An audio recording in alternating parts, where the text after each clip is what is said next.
is being conducted on a hybrid basis in accordance with the Local Government Elections Act 2021, which will operate alongside the Council's standing orders.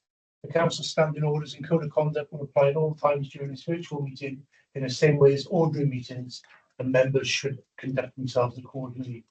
And I remind members that this meeting isn't being live streamed, but a later recording will go out to the public. Please can those attending switch off your cameras and mute your microphones when you're not speaking to ensure there is no unnecessary background noise. Can I also remind members to ensure the chat function is switched on and use that facility to indicate to me when they want to speak. And I will invite you to speak, and when I do, please unmute your microphone and turn your camera. Recorded version of this meeting will be uploaded for public viewing as soon as possible after the meeting.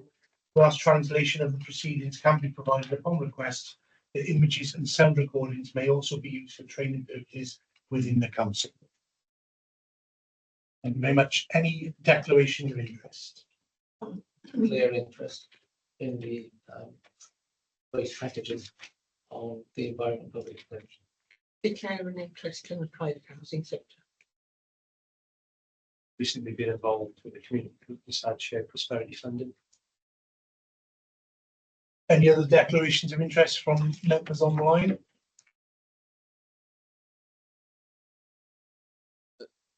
Not at this point, but if at any point I need to, I will. Thank you. Thank you. And I declare interest because None from me, Chair. Thanks, Councillor Cleverly. I work in housing in the city, so I'm declaring an interest in housing. Okay. Any apologies for absence, Neil? Councillor Bright and Councillor Lincolnshire. Okay, thank you very much. So we will take the first single report, if that's okay. So I'd like to invite the officers, and if there's a couple of members with them to join us. Be great.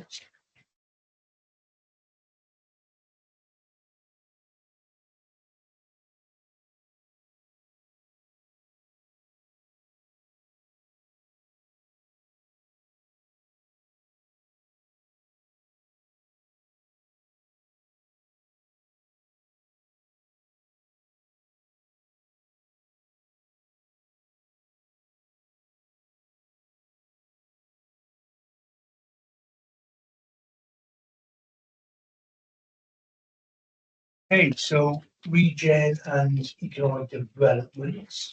The members here, do you want to say anything first, or you want to hand straight off the board? If I may, please, Chair. Of course, yeah. I know Councillor Clark, who oversees region, is currently has our commitments, so he's unable to attend this meeting. I'm here obviously to support, not just in that aspect, but the local development plan. I'll be talking on that from the planning aspect as well. Okay, fantastic. Obviously, much Chair. Just obviously we've got four areas that met my director. Obviously, Tracy's areas as John, my director from this year. So we've got 4 of them to go through. I'll mainly to the head of service to do the production, so you don't get all. Yeah, I've explained to members that, give us a brief overview of the headlines, and then we'll sort of throw the floor open and ask questions from there, really. So, yeah, don't take us through line by line, because it'll be a little thing. If I can, Of course, yeah. give you a brief overview as to where we stand. So previously, we went through the pre-deposit plan of the replacement of the development plan stage. We're currently looking at the deposit plan, hopefully in October. So that'll be later this year for December, and that'll essentially be the draft of the replacement local development plan. And then we're hoping, hopefully, to adopt it in 2026. Rosie, if you want to take over Absolutely, yeah. and elaborate on that. Yeah, thank you. So obviously, Councillor Dan, it wasn't a cabinet member for the period that we're reviewing today in terms of the interview before. So just a really brief overview. Again, another busy year for regeneration and economic development. Really busy delivering a number of key projects, not least the Transport Bridge, developing the new leisure facility, completing Market Arcade, and also delivering the multi-million-pound share prosperity funding. The cabinet report went last week, which gave an update on the share prosperity fund. But just the headline of that is there's 67 projects either in delivery or delivered. Notable sort of schemes including Street Park. We've obviously continued to support our businesses. Business and the economic growth of the city is really important to what we do in regeneration and economic development. We've got a number of different business grants, so the council's own business fund as well as the share prosperity fund. Working skills we look after and support a lot of our residents as coming back into work, including young people through the Newport Youth Academy. And you obviously at the end of the report, there's some testimonies from people who sort of benefited from going through that service. We do obviously a lot of positive work in terms of events. Some of you may have been to some of our events in the last financial year. So we had the 3-day food festival, and really excitingly we hosted the Lunar New Year, and that was in February. And again, there's a little piece at the end of the report for you to look at that. But what was really encouraging is we knew it was a success by the people there, but the actual data that we received back saw that 36% increase in footfall on that day compared to the previous year. So we know that these events that we're running are really benefiting. As the cabinet members explained, we're going through the replacement LDP process. That's not to say we haven't had our challenges this year. I think all service areas do have their challenges, but certainly in terms of planning, we're still not really any further forward with TAM 15 and the flooding. We are expecting a new policy to come out at the end of the year, but we haven't had sight of what that policy says. So we're not able to update cabinet member or cabinet on the implications of any new planning policy. Staff recruitment attention, you'll hear this probably from every type of service that you see. We are struggling to recruit to some professional posts, particularly in planning and development, but we do have some innovative and creative ways that we're trying to address that through trainees and year-out student placements and things like that. Obviously, business closures has been in the media. You would see with some of the struggles that people are having in terms of city centre businesses. But what I would say is there is always a flip side to that. So we've seen some closure, but we've also seen some new businesses opening. There's the new bar code, the lab reopened. There's a whole host of different businesses that we could say that not always with our support. So these businesses aren't coming to us for grant funding. They're in because they see a market and they see an opening for them. But as I said at the start, regeneration economic isn't easy, but we've got a lot to be proud of. And certainly with the help of the team, we keep plugging away and trying to deliver on the commitments that we've got in our service plan. Thank you very much. I'll look for any other questions to the committee then, if I can. Mr. Thomas? Just a comment on the website, what's on. Really a congratulations, because it does seem to be a step up from anything that we've previously had, and quite impressive. So keep up the good work on that one. Do you sort of regularly go out to organisations to feed into that, or do you rely on them remembering to let you know when they've got something coming up? So I think we've got our regular contributors, so like the Corn Exchange and Newport Live in particular, any regular contributors. But we do go out and obviously remind people that we've got this facility. And I don't know if you've seen the new the barriers. Is that what it? Yeah, no, in our High Street where we replaced all the barriers for the pubs to have their licence here, we used to train them. There's an advert on Actually, there, right, yeah, with the QR code All right, okay. to actually access it. So it's Okay. not only for people that are out and about to be able to see All right, access okay. that, there's also for the businesses. So we do, as part of our quarterly newsletter, tell people to make sure they engage in that. And it is going with a lot of traction. We get a lot of hits on that. So it's very popular. But thank We you. had numbers for the people visiting that website. So we had 4,000 up to the end of. We got something comparable. And then some of those 1,000 events and never registered as well. I can confirm what the latest Right. hits are, because obviously we get those numbers, but we'd have 4,000 by the end of November. Yeah, We'll come back to you with that data. Thank you.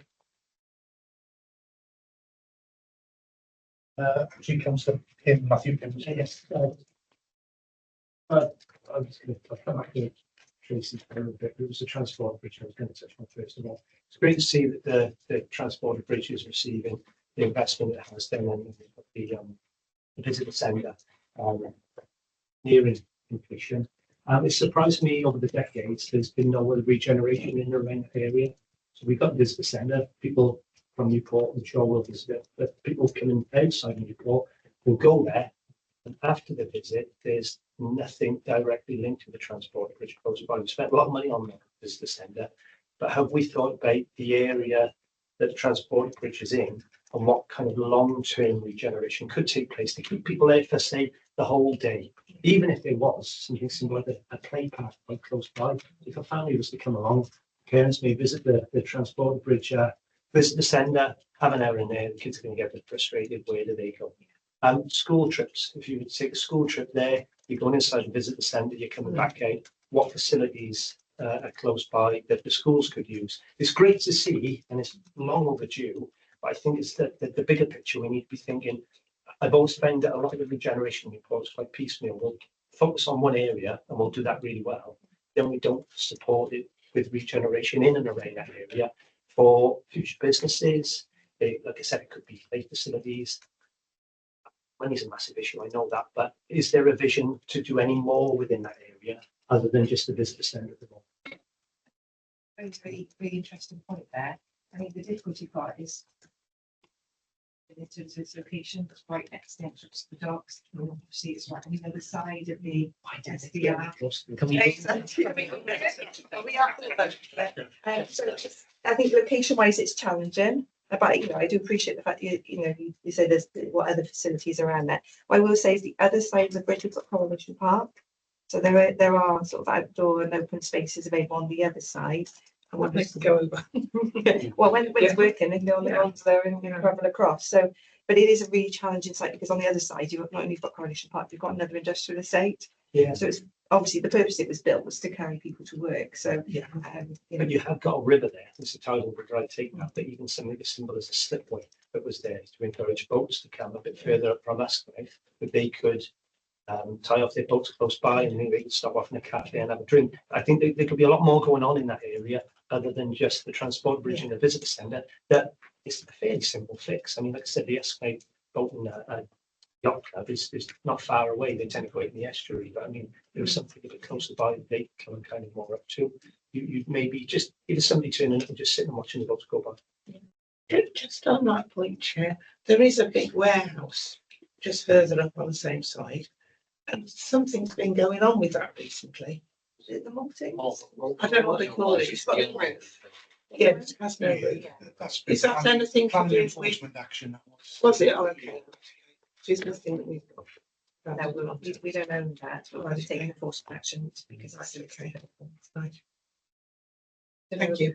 Just on that, a very good point Councillor Pym's made, and I don't know if you've been following my social media lately, but as you know, I'm also the ward councillor for Pill, which is adjacent to the transport bridge, and I've, in my capacity as a ward member, engaged with a lot of businesses in that dock area, Alexander Road, and they're really excited about the new visitor centre, and hopefully that'll be, I understand, open to students from schools in early 2025.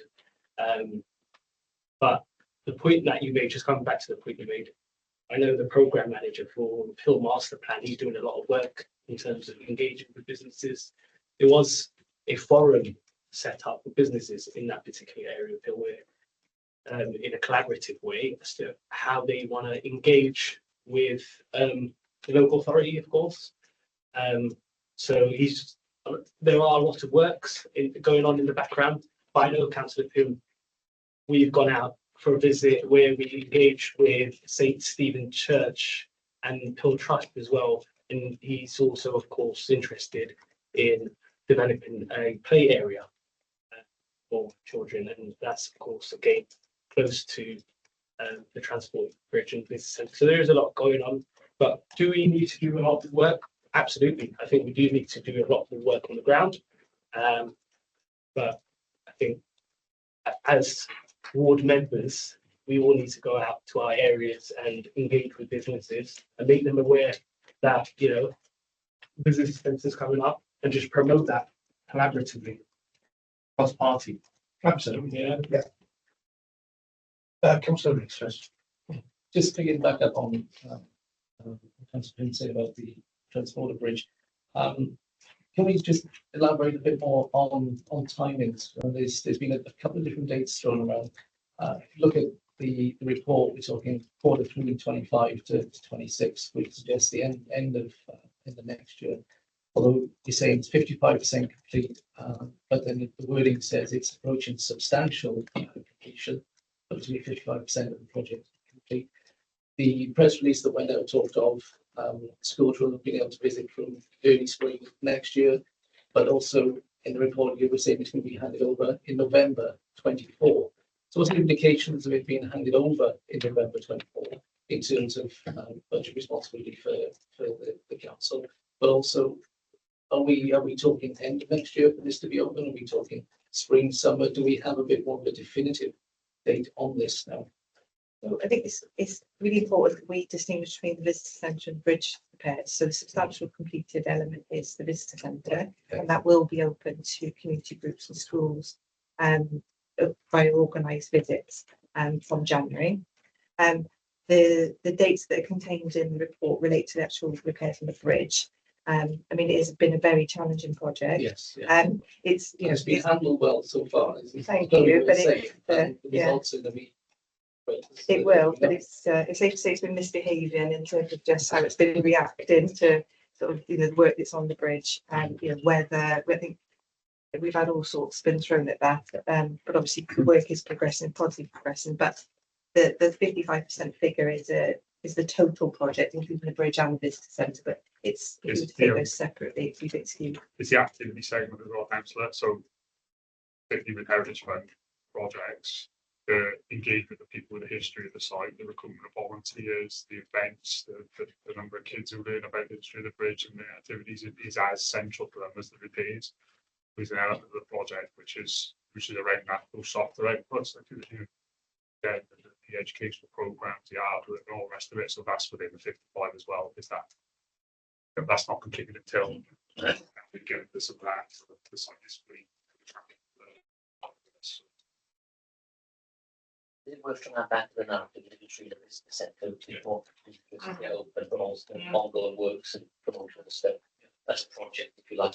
I mean, I think we're aware as well. There's been some materials which are perhaps provided challenges in sourcing. So I'm guessing that might be another one. I'm just going to make a similar point to Paul as well, just before we come in. I think it'd be helpful to separate them out as two separate objectives. To be honest with you, I think, you know, because they will complete differently and there'll be different outcomes for them. One's a build contract and one's a bit more than a build contract. It's about community and engaging the local businesses, as Councillor Pym talked about, and the sort of the schools and the wider engagement with the community working as well. I think I'd like to see them sort of separated out with, you know, where we are. And I know we've sort of, they are intertwined, aren't they? And you know, exactly this time last year, instead of opening the visitor centre by November last year. Obviously, the bridge had a big impact on that. Got the updated sort of mid-service reviews, but I think it'd be good to sort of separate them, because actually, probably the one of these perhaps tainting the progress that you made on the other as well. So yeah. So, what is the impact of the site being handed back to the council this November? Is there an impact of that with the project as a whole? In terms of the visitor centre, we're expected to be handed back in November. But obviously, because it's still a live working site with the works going on over the bridge, that's where we not fully open the visitor centre for general public access, because it's still a live working site, which is why we're planning these organised rather than open door visits to the visitor centre. So we can manage that, and the site will be ours. We just need to make sure that we're programming it with knowing what exactly is going on in the head of the So there's no financial implication to the council then, but it's been handed back in November, but it's not actually ready for use. But there won't be, because the community cafe offer will be tendered out to a community group or person to operate. We're not intending for the cafe to be open, so there won't be any financial detriment to anybody operating the cafe. So we're literally just opening the doors and allowing people to come in and see, what are going to be some really quite amazing interpretation facilities, and to be able to sort of experience that as almost a bit like a soft opening. But yes, there won't be any detriment to any community cafe operating them. We do want them to come back again though when it's all finished. Don't show them everything first time round. We're giving a little taster. Right. Councillor Thomas? Yes, I had a question here about the placemaking plan. We know that a lot of importance has been invested in that, in terms of making the most of the opportunities within the city, opportunities to engage with our citizens and our citizens to engage with the council. But I'm wondering about the scale and the timing of that. So Because I don't think it was mentioned. An end date, September 24. So we're with those weeks, and when are we going to? Is that just this? We had consultants, didn't we, who guided us through the process of they're this. still here. They're still developing. Right. So that's what's finishing in September 24. That's Is it the their aim. engagement? That's the aim. But obviously, what we want to do, we've just gone through stage 1, so just embarking on stage 2, which is the sort of full engagement piece. So a number of different strands and the different people that we're going to be speaking to in terms of that engagement. Now, I suppose that time I may slip because we are planning to bring it to scrutiny for you to have a site of the placemaking plan before we take it to cabinet. Right. Okay. To sort of sign off. So that's when we think the art of the possible is, and something I think we might have in the full work plan a date to come to what's in the list. Oh, so we're gonna slip then. So we're going to 14 October. So we're probably a month out by the time we go to yourself, take on board your comments and then present the report to cabinet. So but that's the plan. That's good. I did have just in these on page 14 of the or page 5 of the actual document, there's service area risks, and I didn't quite understand how these were defined, because we've got the replacement LDP, which I can see broadly might be described as a project to get that sorted out and delivered. Then we got the transporter bridge and the leisure centre, which so that's quite clear. But why is the shared prosperity fund programme sort of stacked with those other things? And I didn't understand the scoring. We've got an inherent score of 12, a target score, risk score of 4. We're on 6 for 2 of those quarters, but quarter 3 and quarter 4, which of course should have ended in April, they're up to 9 and 12. Can you just sort of explain to me that?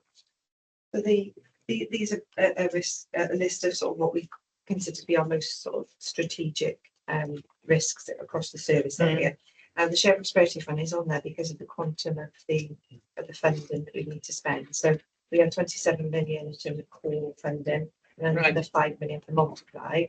Now, a report went to cabinet last week, which gave an update on that. But just to briefly recap on that, the funding ends on the 31st of March. I was going to say it's going to end, isn't it? So we've increased the risk score because we've still got quite a lot of money to get out the door before the end of March. So what we're saying to you is it is a risk that we can get all that money out. There's 67 projects, either a few of them have completed, but it's still in delivery. So if those projects don't manage to deliver and complete, then there's a risk that we will be spending the full quantum. Right. As it stands, we're confident that because we've got the local investment plan is full. I think the report to cabinet last week explained all of that. But obviously, because of where we are in the year and the sort of false start that we had on the 3-year programme, we really didn't start until May last year because of the whole administration of the scheme wasn't in place. It's given us a huge task. So we just want to reflect the fact that we're working really hard, but there is a risk that we won't spend everything, but that's not our plan. If every one of the 67 projects come to a stop, we have to bring it to a gradual controlled stop with all of their monitoring and outputs, evaluation completed by that 31st of March. Right. And that adds quite a lot of risk for the programme management. Right. So although these service area risks are bunched together in that paragraph there, and there are we got 5, 6 lines there. No, they're not. There's four lines. Why not? But actually, they're very different sizes, aren't they? And very different risks and different scale. Oh, yes. That you've called them all projects effectively. Well, that's a program. Yeah. Yeah. Yeah. Yeah. Activities. Yeah. Okay. This is done obviously across the council, so it won't just be treaties which are project focused, but there'll be risks like anything that could Interfere with it. interfere with delivery or ability to deliver the service plan. Obviously, the reason the score was up was is this is an historic look at the year, so a core one for okay, not to, then it gets a bit more challenging. I sort of define it as, you know, there's a 3-year work funding group is effectively condensed to 18 months because delays the start of the structure, then the regional structure set up, then our structure set up, then you put the stuff out and ask for the and then you have to make sure you've got enough time to finish it. It's 67 different projects. Now we can obviously put our hand on the heart, say everyone is going to not only spend within budget, but exactly to budget.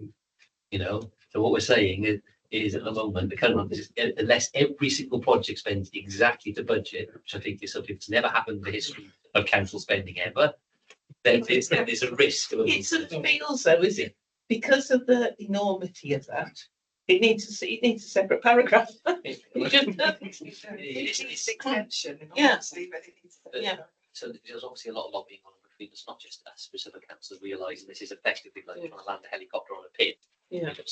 So you know what will that drop date be shifted? Will there be more flexibility around there and forward clarity on it? It's right that it's flagged up as a growing risk because, you know, as close as we get to the end date, we don't obviously have to. Councillor Alex, please. Yeah, the question for Tracy is regarding the ship. Is there any update on the funding side of things for the home location where we're gonna hopefully put the ship? So, we're still working on the options really to where it needs to go, because what we know is it can't stay where it is, unfortunately, because it's not big enough to accommodate the test bills. Trolley is Probably or something. Quite the right phrase. So we're exploring about what options have we got, where could it go? Once we find, and obviously the costs of doing that, we'll then work on a feasibility study about what we need to do, how much it'll cost, and it'll become another project in its own right. Are there any options on the table at the moment?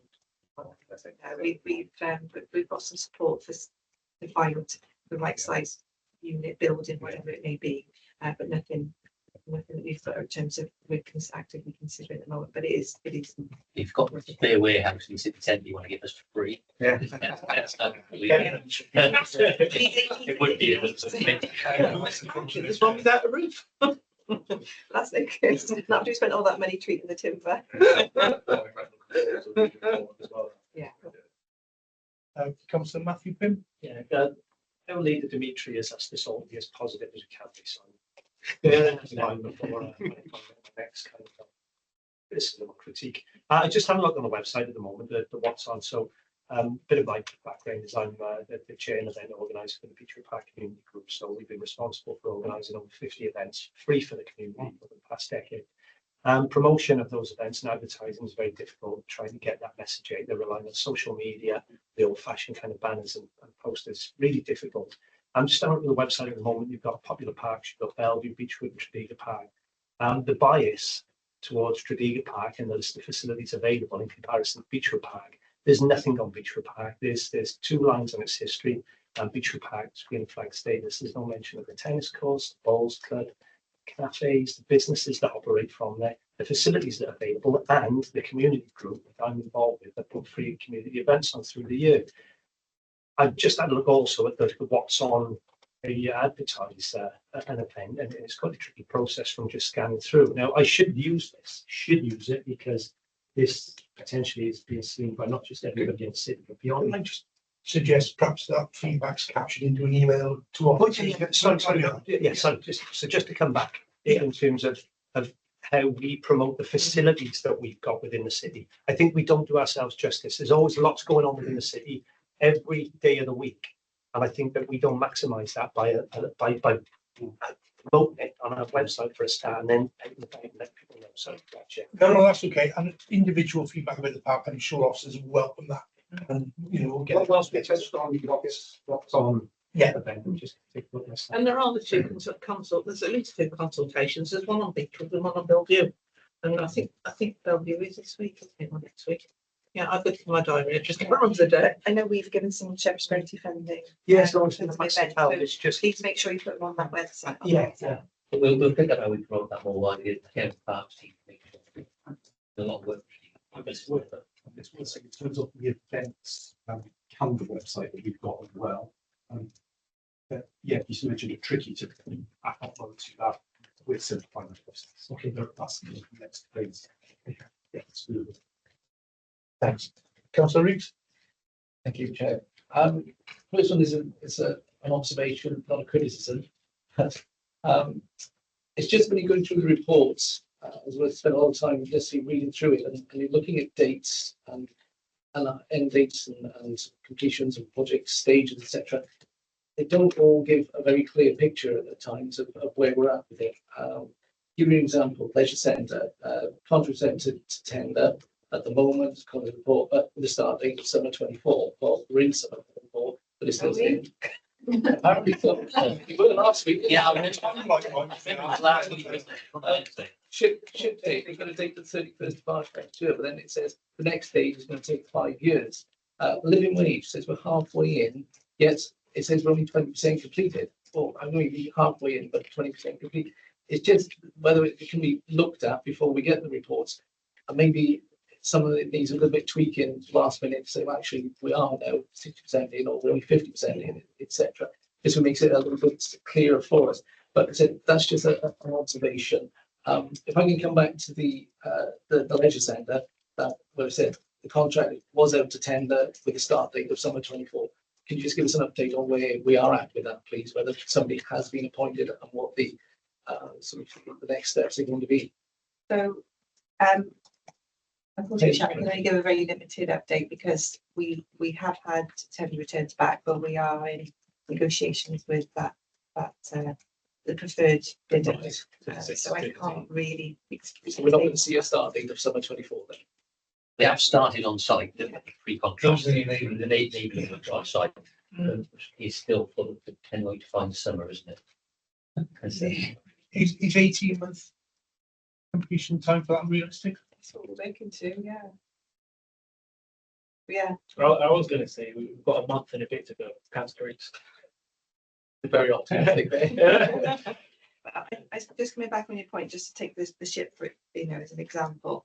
I suppose fully take on board point made, Councillor Reeves. What I will say though is the action is to develop a strategy, not actually to find a home for it. So it's us actually understand what it is we're going to do. So then Yes. we're that far into developing strategy rather Which than comes back to what's also made right, so breaking things out. Yeah, I think, and it's like with the visitors, it's a bit of what's the inferred, what everyone thinks of is when's the visitor going to be open, rather than when is someone going to screw a bolt on this or can you amend this. And so it's perhaps inferred issue that we're trying to deal with and the wider project. And I think it's probably worth reviewing them on all projects actually. If you're involved in it, you know exactly what's going on. Yeah. But when we look at it then from outside, it can just look a little confusing to us. It's a difference in language, isn't it? You're talking about, and you're thinking, like I said, when people are working on it, they're thinking about their project and their program rather than the bit that actually the general public are interested in. Yeah. So I think we need to review that across the board, but also then try and do it from an outward looking in rather than the other way around, which is I think we're stuck a little bit. Councillor Matthew Pym? Well, it was just on that. It's just one of the things that a lot of people have asked me over the past 2 years is the reasons as to why the old leisure centre had to be knocked down before the new leisure centre could be started within its bill. And so we're in a position at the moment whereby the tenders have still not been completed. It's just a bit of clarity because there's an awful lot of misinformation out there, especially on Facebook, where people just stuff out what they believe it and you're trying to find your way through what the truth is and what the partnership is. But that decision now, as the months go on, people why we've cleared the site and ready to start building. there's a really simple explanation for that. I think there's a cabinet report. Reaching back. The information is in the public domain, Yeah. because there's a cabinet member report, there's also a question to the leader, which I asked, at any time on that specific point. So the information is out there. Whether it's easy for people to find or not, I don't know, but it was largely around the cost benefit. Chair, I was going to say, I mean, we could always write to you as well, Councillor. And if you haven't got that information, But essentially there's a grant term and condition from Welsh Government for the funding for the new leisure centre, and there was a date upon which we had to demolish the old centre. So it was a funding condition. Obviously, there's a separate discussion about why we were where we were. But again, as Councillor Howard, the chair, says, that's all in public domain. Thanks. Councillor Thomas? The obviously Newport have been extremely thoroughly involved in this as well. They went ahead and developed the use of the station gym. Where does that sort of fit in with the grand plan of provisions of leisure centre type provisions in the city centre? What will happen when the new leisure centre is built? Will that gym remain? So that's a business decision for Newport Live. Right. So as it stands, the gym is replacing the Yeah. facility that's lost in Newport exactly. Centre. Apparently, we're told that it's doing really, really well. It's really popular, especially with the young people. So it may be that on the business model that they can operate the two facilities. So the new centre, which has got But he won't be as soon involved. It won't be able to be Right, although I suspect that we gave them quite a lot of help with the with the development. It keeps through some shared prosperity funds. Yeah, It's a good way to start. Just regarding that end of town as well. There's actually there isn't really any economic parking down at that end of town. People who are using the station gym can park in there for free hours. But the NCP car park is very expensive. I mean, I haven't parked in there for years. But I've been told it's very expensive, very restrictive. Whereas council car parks are much more reasonable. Well, they're not much more restrictive. You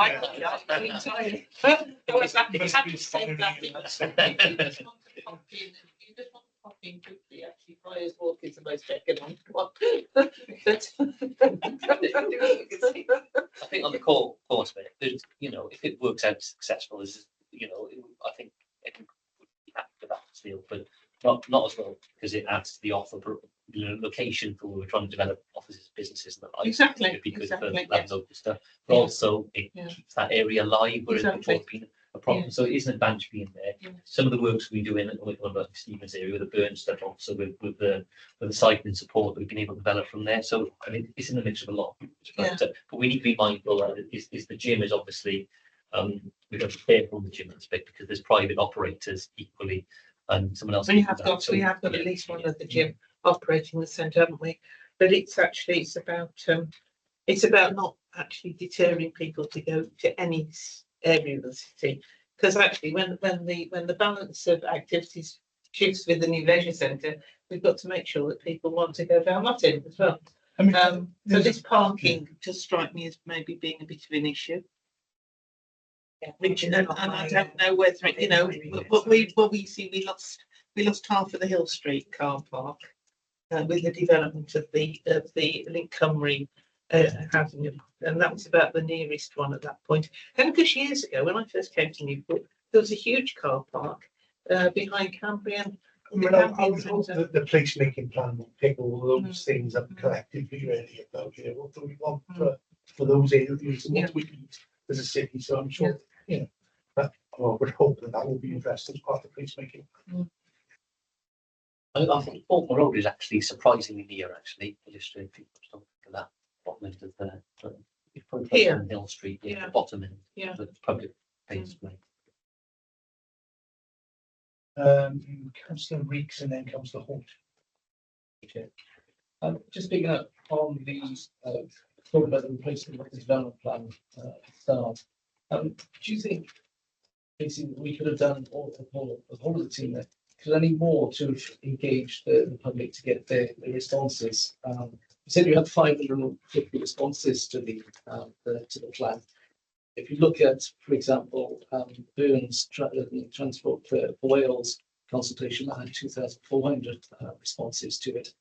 There's 130,000 people in Newport that are eligible to give an opinion.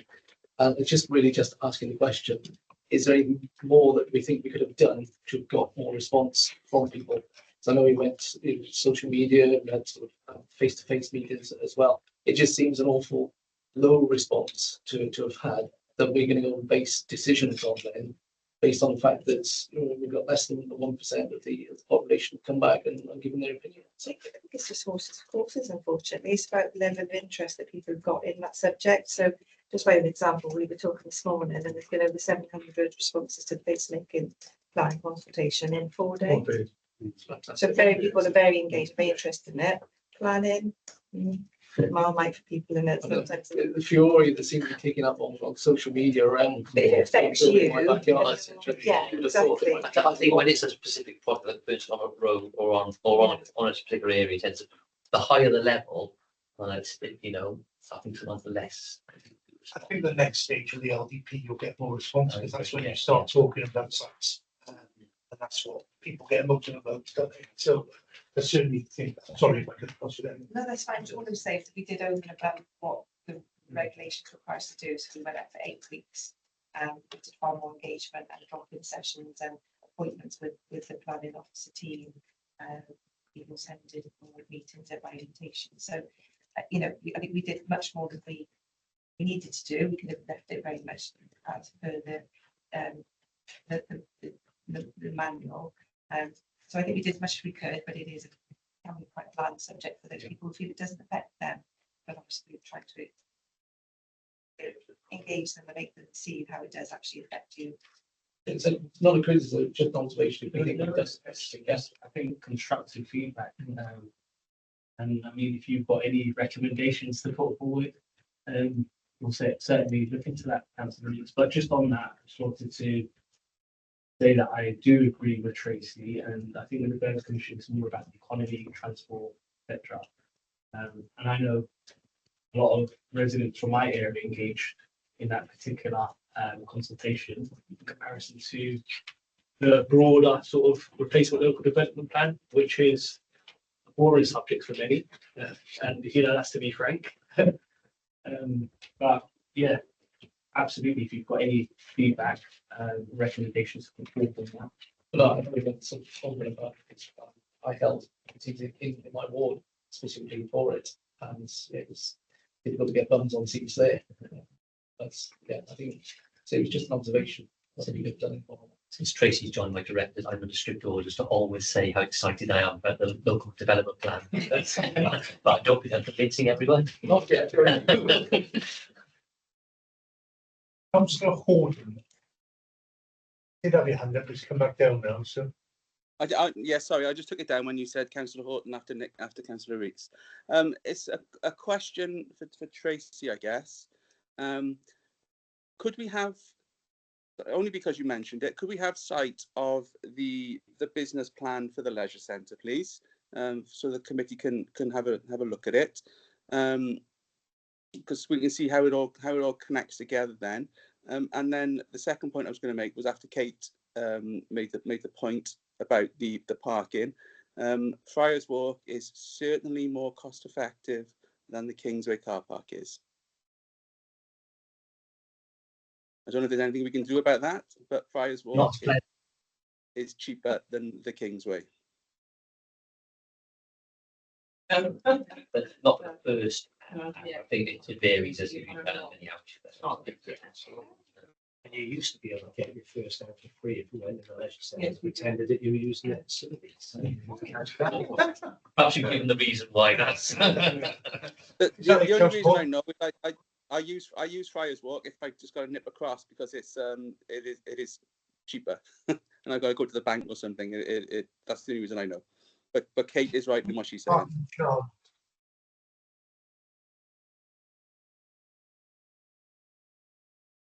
We could signpost that. Yeah. Thanks, Councillor. Councillor Screen, apologies, I was told your hand was up earlier and I missed it because there was something on the screen blocking it. So did you want to come in? No, sorry, Chair, I didn't have my hand up. I'm not sure what happened there. Yeah, Councillor Hodgson. So, I've got another question for Tracy. Has there been Wage City? There's been little progress. Is this plan unattainable? So it's a shared objective, so you'll see it when you go through the people policy and transformation. So something we're working on together. We have through Tracy McKinnon's team engaged to get some support to develop that. It's it's been slow progress. I don't think it's unattainable, but there's just a lot of work that needs to be done to sort of progress that.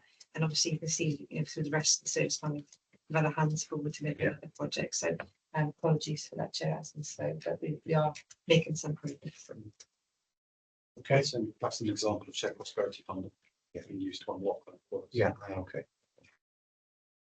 Okay. Any other questions in this area? Oh, yeah. I haven't got any. I'm just going to pick up a point I think I raised in a bit of reviews about the former Hayak building on Mill Street, which is obviously just sat there with no progress. And obviously we've got a fairly substantial developer loan out on that as well. I wonder sort of what is the position in terms of that? We can't just sit there and let it sit empty forever and not then be repaid. Same point I made, really serious review. And what's option B and when will we start looking at that, if you like? We are actively engaging with the owner. It's like we've supported these schemes to see them brought back into use, and obviously the pandemic had a lot to do with how that scheme is stored. Obviously I can't unfortunately divulge the details of our conversations with the owner, and they are completely sensitive, as you can appreciate. But we are having those conversations and ensuring that obviously the council's investment and the loan is secure. It just seems an ideal building. You could repurpose for homelessness accommodation. It's just sat there right in the city centre. You could easily convert it. Yeah, it's just madness that it's kind of sat there with obviously significant amount of money out there. So I'm pleased that you're on it, and I wouldn't sort of want you to reveal anything commercially sensitive, but I guess the notes to the cabinet members really to kind of to ensure that the council's getting some bang for its buck at the end of it really, in the near future is my point to make. To be noted, Councillor Knowles, and no, sorry, another item. It's probably unrealistic, and I know that it's very frustrating for all of you with what we can achieve in the city when we don't own the land. There's somebody's coming in for building or a site of land and they're choosing to do absolutely nothing about it. It's an eyesore. There's an assumption that the council are responsible. Again, that misinformation out there, people really don't understand what we can do or what we can't do. I think one thing I would like to see, and it's a massive ask, and I probably have to go to national government, we could consolidate in the Senate, is some kind of law that could be brought in whereby developers that land bank, buy a building, piece of land, sit in it and make absolutely no effort to do anything with it. The old Sainsbury's site being the perfect one. Within a time frame, if they are prepared to develop on it, showing no signs of development, that we, as a local authority, can buy that land back or buy that building back at the price that they bought it at. And so we can force developers to do something with these pieces of land. A lot of them are in the city centre. A lot of them are in places that affect us in the business that we try to operate. So the old TJ site, Sainsbury's site, there's numerous other plots of land that have just been bought and nothing has happened. And we're talking decades for some of these pieces of land. As a local authority, are we able to do that? Are we able to kind of consult with our local MPs or with the Senate to see? Because what will happen within Newport and the whole of South Wales is this is a cheaper area to buy land and property than other places within Britain. And so we've been targeted in many ways. I mean, a lot of the landowners and business owners who are sitting on these derelict sites, they're not from the locality. I mean, some are from London, some may be even out the country, and they may be bought through kind of dummy firms. But as a local authority, whilst we've got some, many of us in here, is that something that we should look into? A very good point that you hit. That's a bit. I have been engaging with Tracy, head of service, and also Senate members, lobbying for enhanced powers in terms of compulsory purchase orders. There are financial constraints around it. I know across the board in England, there's the removal of the hope value, where they remove restrictions in terms of the land costs element of the development. So I will definitely update you on that, but I am definitely for that as a lead cabinet member. I think it's an example. So if people want to buy land and property in Newport, they'll know they've got a limited amount of time to do something with it. If not, they'll just take it back. It's about planning permission. If people didn't get on and do something with it in, let's say, 12 months, then you take their planning permission away. Then if they want to get, I mean, you know, if you have a piece of land and you get planning permission on it, it's always going to add a premium to the price.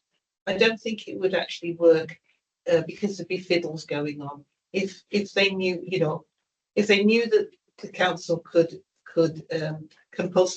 compulsorily purchase something, you know, there would be all sorts of fiddles going on.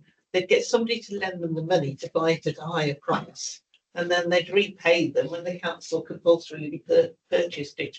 But I think it's got to be the planning permission route. You know, if we could say you've got to develop this in so much in a certain length of time, then that would stop the games. I think that would stop a lot of the Just games. on that as well, I just wanted to touch on the TJ building, which you mentioned, the broader issues around that. I won't comment on that particular building itself, but I know there are constraints around putting commercial properties back into use in comparison to the empty homes that we've put in place. So there are talks as well ongoing around that. Not going to comment on it any further at this point. But Yeah, I think that's fair enough. You've committed to take the points away and update members if you've got to take. So I think that's all we can answer. My sort of second point was the number of events supported or led by the council. The target was 30 and we did sort of 22. Just wondered whether the target was realistic and achievable, what the target is for this year, and whether, you know, we might hit it. And the final point, I just wanted to sort of compliment the case studies at the end of the report, which sort of really bring a lived experience and a flavour to some of the stuff we're achieving. It's great to see. And that's across all the reports. Yeah. The patrol rather, yeah. So just on, I think I've been a bit ambitious. I think I'm a bit carried away with all the events we've had with obviously the jubilees and the coronations we've had. So I think what we plan to do is obviously look at what we settled on, which was 22, and then see what realistically how we can make sure that we're being ambitious but not overstretching ourselves, because 30 was overstretched, and so I think we'll probably need to settle somewhere between 22 and 30. But bearing in mind there's going to be some really important things. I love you on the side. It's like playing for Exactly. playing the part what we do. Sorry, Chair. I think my background is in an organisation, and I think one of the big obstacles that I've experienced over the years in Newport is having to hire or buy the kit to put the events on, so gazebos, covers, PA systems, and unfortunately, when you go into the businesses that provide this, it costs an absolute fortune. I think long term we do so much more in Newport with pop-up community events if we could somehow pool the resources together that were available for community groups to be able to use, instead of having to use their very limited funds to hire or buy. That's a very good idea. Cover is, but so much marquees, but decent cover, because unfortunately we're going to dispose of stuff outside, PA systems, tables, chairs, the simple stuff. If you had use of it as a community group, you could put a small event on most weeks. And the big events are great, but they cost an awful lot of money. But I think we could do a lot more in the city. There's small, green spaces that there's a few gazebos and a few tables, and you bring a few streets out and a mix and a little bit of background music. We do a lot more if we could somehow get some funding to buy this, and storage is also a massive issue, because I know us as a group, but nowhere we can try to store anything. It's all in our garages. It's the same with Woodlanders. There's lots of community groups that struggle to place this and store this stuff.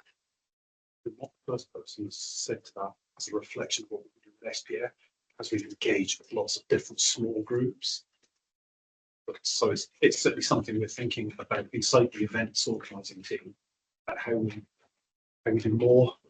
And I think that's certainly something we've got to look at, how we can support them with this. The infrastructure is people don't own 100 shares. That's it. They go to the local schools and Yeah, they chairs, no, it's I haven't got 30 tables. So, but if there were 30 tables available, you might only need 10. You only need 3 events that weekend. So, Well, you get a large half-empty building. Yeah. No, I think so looking at the role as facilitator of events, right? So maybe the target is different to the council leading an event, but actually we facilitate events because that's the role of the council. It's got to be a quality more than quantity as well. Yeah.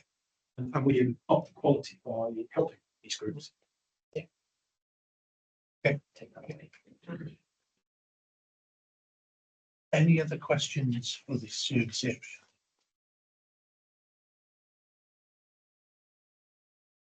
Sounds good. congratulations, I think, for the events that took place over the weekend. I think they were all a success. Lots of positive feedback. A lot of people enjoying them.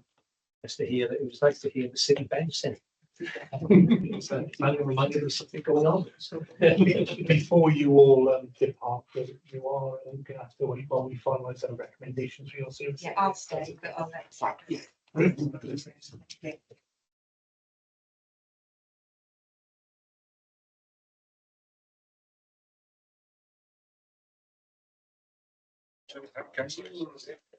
Thank you. Well, do your recommendations now, Tracy, so that you can go, well, wait till the end of the meeting.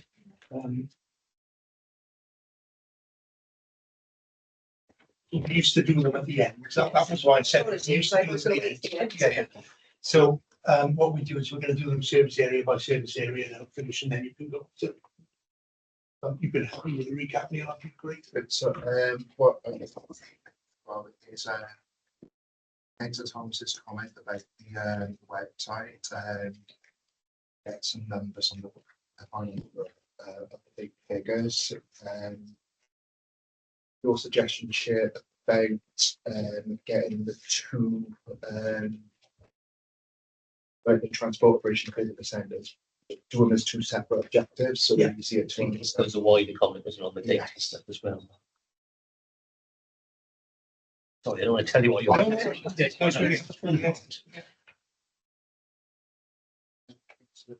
comment about going about the end dates and completion, they don't give a clear picture at times. Also, and we can take to the Pim's comment and the last comment about the event. Was there any other comments, recommendations that the committee would like to make for this report? Again, I did raise the website issue of it, the lack of information available for the resources and facilities that we do have. I mean, Beechwood Park and Derby Park is a perfect example. Yeah, there's a mention of their history, but nothing is currently going on in the parks, and there's so much going on. You could feed that back to the parks and Yeah, we'll check. We could certainly pass it on. That's a really good to do with the community. If you engage the local school and park, and look at the history of the park and what it offers to people, I think the schools can really get involved in that and get the children to go and do their research and produce something for you, which would do the job and would really engage. Absolutely. Okay, so I really think there's an opportunity there. You know, most schools have got one of the parks by them. I'm sure the schools will welcome something to look at. It's also a day out in terms of getting kids out to explore the park and everything else, you know, making sure they're outdoors and everything. Money and finance. And then we make facilities available. Well, that's it. I think our big parks, each one of them should have a small visitor centre. I know massive money, but at some point forward, when people arrive there, what's going on in the park? It's that vision, isn't it? Yeah, the consultations at the moment, which are just starting, going to be held in the park, so those could be put on the website, couldn't they?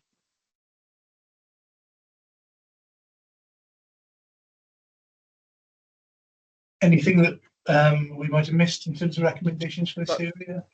Sorry, Chair. My camera's got a bit mental. My only point was about seeing the business plan, the business case for what's going on with the leisure centre, because there's mention of revitalising the city centre. So it's how that all comes together, which is why I think as a committee, we should have vision of what that business plan looks like. You mentioned that you were going to pass on the cabinet report, didn't you? Mention the cabinet report in regards to that, yeah. And you were going to provide council Pym with the information on demolishment of the old leisure centre and timescales. Yeah. And why the old one was demolished before the new one was That started. can that be up to the committee as a whole? Yeah, committee as a whole, yeah. I think, Chair, moving forward with that cannot continue. I mean, but we've been how careful to present this, but that should never, ever have happened. That's not beneficial to the city to have to wait until their old building is clear before when they're available. You can start the other one. I mean, we've lost 2 years in that, you know, from start to finish reality, from where we started removing that old building, where we're at the moment. It's probably the best part of like 18 months, 2 years. And that's a vital facility for children and then people learning to swim and wanting to use. We would have a decent swimming pool for fun in Newport at the moment, haven't we? But that's what we're lacking, and we're probably going to lose it for about 3 years. And that development for young children between the ages of 6 and 7, that's where they learn to swim, not safely, but really, you know, you jump in a deep end and you work out how your body Yeah, works. there's four Because- years, 50 years of swimming. I think just the fun element of it. I mean, that's 3 years that we've lost, I think, in reality, from not us, but that being forced upon us by Welsh Government. The conditions, they came up with them, but we didn't decide to do that. That's my point of Was it Welsh Government or was it National Government? Welsh Government, so the funding we're getting for the new leisure facilities transferring to. So that shouldn't happen I anyway. don't think that was Right. well. The difference is that pool was closed for safety in the first place. Wasn't it? So I don't Yeah, think that it gives wouldn't be. help No, not necessarily reopen, but that transition. Yeah. You wouldn't do it in your own home, would you? You wouldn't wait till your home was knocked down your own before you started thinking about building a new one. You start looking at building a new home straight away. It doesn't make any sense. So we've lost that, and it's not our fault. That's been forced on us by, and they just seem really daft conditions as to why they wouldn't release the funding. Even if we just start putting the foundations in, building it, it can't happen again, though, surely. I'll send you the report, but it does sort of say that the reason for it was because it's linked in with the development of the current campus. So it's make sure that that site was released to facilitate that. It's all explained. Yes. Yeah, no, that's great. You said there was an actions. I told the fund the conditions of. For you. Yeah, but I think so. Part of the development, yeah, couldn't you? The development started earlier, but I think unfortunately, development on these sort of things all took a long time anyway. But My point is that could happen again with another major project, whereby you have to empty that, clear it, demolish it, remove it, otherwise you're not going to start again. That could be, you know, a I think housing project. we were hoping we had another city project. If memory serves right, that was about £100 million altogether, wasn't it? For the whole lot, for everything, yes. So I mean, those opportunities just do not come along. Can I just move the point along, because Tracy's going to share the report, all the information's in there. And then if there are any queries, they can either be sent directly to Tracy or via the cabinet member via the question, but you know, the point's well made. So, yeah, thank you both. You stay for the next one, Tom? I'll be coming back. All right, okay, no problems. A gap, isn't there? Yeah. So I'll leave it to you. before I forget, then, so Chair, if you can note, Councillor Pruitt's absence today, he's got another commitment. Meeting to attend. I don't know if it will be. Yeah, no problems. Yeah, no problems. Yeah. We can start at 2 minutes, because the break, and Matthew, soon. Yeah. it's like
Thank you, move one along. Yes, I have got it. Sorry, my mistake. No, it is Looking for someone else to join in. my mistake. It is infrastructure. There we go. Sorry, I skipped the whole section there. Trying to get us way early.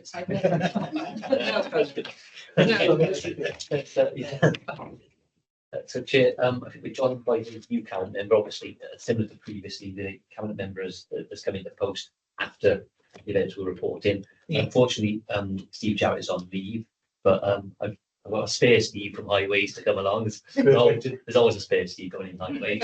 So I've pressed the emergency Steve button, and here we are. So the cabinet member wants to do an introduction. Yeah, I'll probably talk a little bit around some of the features. Yeah, great. Councillor Holes, do you want to say anything?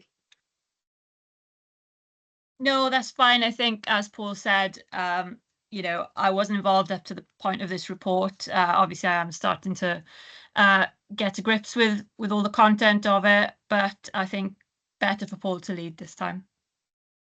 Yeah, no, no problem. Thanks. I feel slightly abandoned there, but that's no, it's fine. Yeah, it's all fine. A bit of a mixed report for the service area. Lots of challenges, particularly within the wider highway maintenance, and I think that perhaps shows through into some of the performance statistics that are of concern growing. Been a lot of interesting work carried out throughout the service area. In case people forgot, we did roll out 20 miles an hour during that service year. It got quite quiet. I haven't heard anything about that since. But whatever that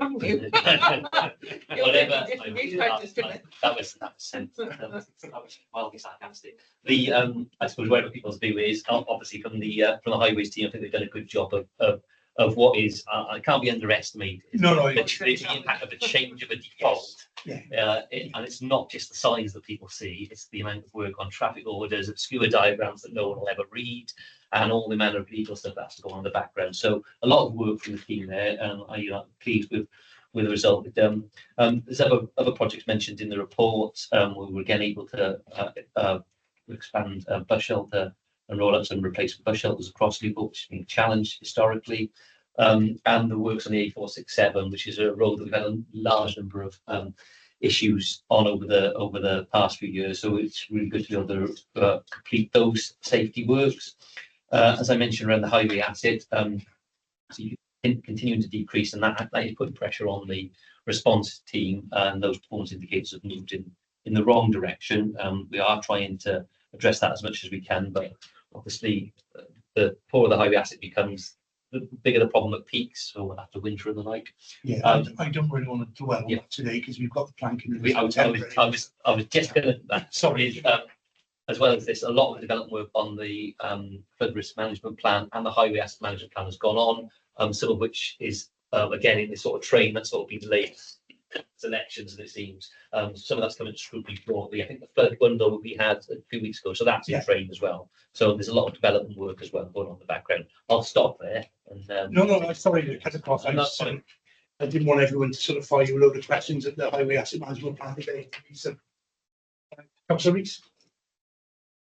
Thank you, Chair. Paul, just want to take a look at staff. Obviously, although it's not quite a department, you've got the overall unit for staff. Look at a couple of things.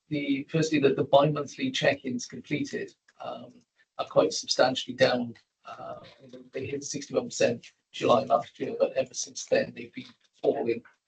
Currently at 47% for the last quarter, when the target is 65%. So my concern is around staff, sort of the morale. Are they being looked after?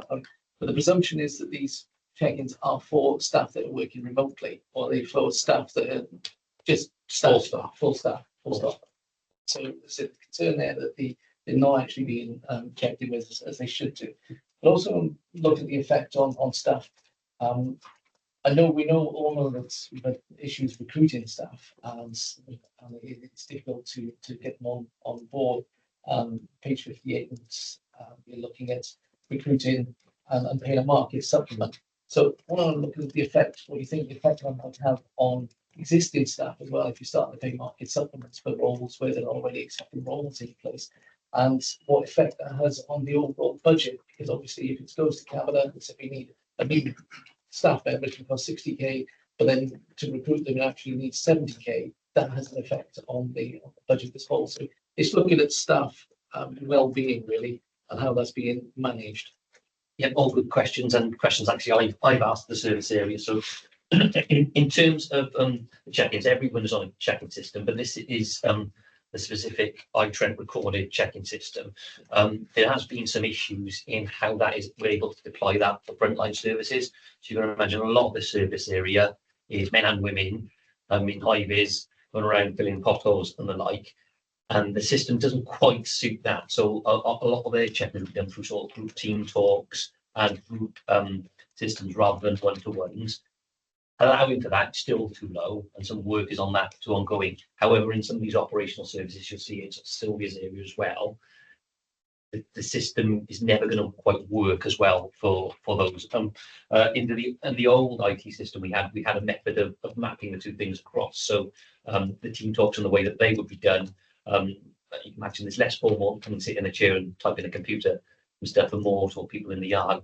It's also around what people want, and also those frontline operatives keep telling us they don't want to come in, sit in an office and filling things in a computer for an hour after they've had a really busy day. So there's challenges in that. Yes, in terms of recruitment remains a challenge for specific posts. So when we talk about mark supplements, those will be for posts that have gone out multiple times and not been able to fill. And I think you're right. You know that could be a budget pressure, but I think some examples within the probably best not to sort of bring out individuals, but where you've got an area, and just for the sake of example, you've got a salary set for 40k, you can't recruit to that post because the market elsewhere is everyone's paid 50 or 60k. So you have to carry out that work because we got a lot of staff. So we end up having to pay a consultancy or agency, and we're end up paying 70k. So actually, I think what you said is the market supplement route may be a cheaper route, may not be cheaper than budget, but maybe cheaper to the alternative that we find ourselves in. Good example in there is civil parking enforcement. So I talk about that because that's a wider number of people, it's not individuals. Is we were paying at a grade lower than all the other Gwent authorities. Now, it's a challenging job, particularly if you're going to have people, they're not necessarily all polite to you and thank you for giving the ticket. So, there's, whereas if perhaps nicely if you pass a Monmouthshire, pay you an extra grade and maybe a little less confrontation, we had a very high turnover of staff. You pay for people to be inducted, and there's a cost of inducting people, isn't there? Yeah. There's a cost of bringing people up to speed, and there's a cost of non-stability in a role. So we were churning through a lot of staff. So that went through, and then we'll increase the grade of that. And then that's been a lot more stable, but you haven't been constantly replacing staff things. So whilst, yes, on a straight budget kind of looks a bit more expensive, but actually then the spend is less. So, it's a challenge, and it is a challenge with the recruitment.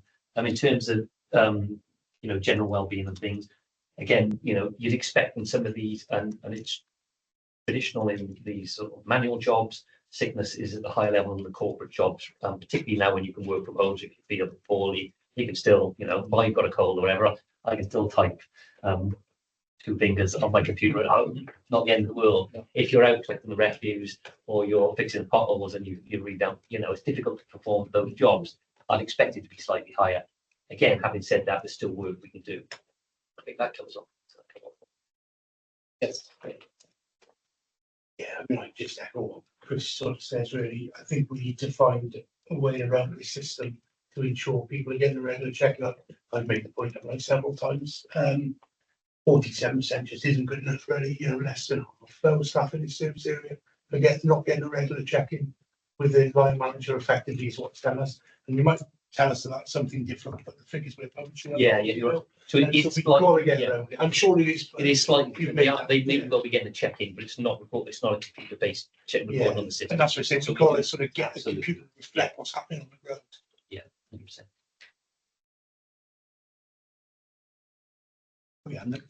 Yes, please. Transport related or travel related. Do we know if the numbers of passenger journeys has recovered following COVID? You might be able to tell us a bit more. My understanding is that it has recovered somewhat, and it's better this year now than it was, but it isn't up to the level, still not as I understand it, both in train and in bus. Okay. And presumably some of the reasons for that would be more people working from home than wherever we'll see. Yeah. Obviously, things It is that. I've not seen a latest data, but also what was fed in the previous years was actually a large amount of public transport income comes from older people with concessions. I'm so glad you said that. And then I was that brings me to another point. I was just about to, I was done my words, concessions, and that group has seen the lowest return to public transport. And Oh, perhaps- really? Yeah. So Oh, that's surprising. perhaps out of concern of wider awareness of health impacts of I suppose. So that area has seen the biggest lag. I haven't got the latest data, but I've not seen anything to contradict that. I'm really surprised about that. That is really surprising. And I can't really drag. Well, no, I'm still going to make the same point because, quite frankly, I'm not sure I believe that one. But yeah, I did mention it to my colleagues here. We did ask a question about this. We've heard that you've had 19 replacement bus stops, and I did go on about this the last time. We know that older people using buses is a considerable amount of, contributes hugely to the use of buses, and so we don't want to do anything that would deter people from using those services. If you don't put some sort of bench or perching facility on your bus stops, but I've noticed a lot of them where I know that older people are getting on, through the top of Bainswell, these sorts of areas, they haven't got them there. Yeah. And I did bring this up before. I was told that, oh yes, we'd consider that, but it hasn't happened as far as I can say. I don't want to make a pilgrimage around 19 bus stops trying to identify which are the new ones. We could do a tour. And we could do a tour. Get an event going. Health faces. I'm sure I can find other things to show you at the same time. But it does worry me. We don't need any issues that prevent people travelling or put them off travelling. I can't remember which section it went in now, but I suddenly belatedly spotted when I was going through these papers, toilet strategy. And obviously that's another one. So, if they're not going to get toilets, there's not amount about toilets. At least we could help them with the bus stop purging facilities. Yes, over a number of years, there was concerns about antisocial behaviour and benches. Encouraging it. Over the last 2 years, we listened to concerns on the last 2 years of replacement of all that benches. Good. Or purge seats. But we've got new ones, like the one at the top of Summerless Road, which is a new bus thing, but there's no perching thing there. Yeah, but the last 2 years have been spoken, and it's been done in the last 2 years. That was a legacy one, wasn't it? It's a legacy. Yeah. But the last two designs that we had benches. Right, I'll tell people they're just legacy ones if it's raised with me. Maybe we get once we get all those chairs to hire out thanks to the pit. Some of them stop in between events. It's traffic related. There's 20 miles an hour. We have been made aware by Welsh Government in the last few days that it looks like that might be reversed again, looking at in September. What was your understanding of that? So the guidance that's come through to us isn't about reversing it. It's around giving more clarity on the exceptions. From our reading of it, most of those revised exceptions, see where they apply. Right. Okay. So the default remains, and this is what I said about the challenge of the work. It's not easy to put road traffic order in it, but compared to changes in time default. So anything you do from the default has a process that you need to go through. So in theory, councils can set road speed limits as they wish. We may do that, and obviously, you have to apply safety. There's all manner of criteria you go through. So this is the guidance on that. I don't know if Steve wants to, because he had a bit of a review of some of it.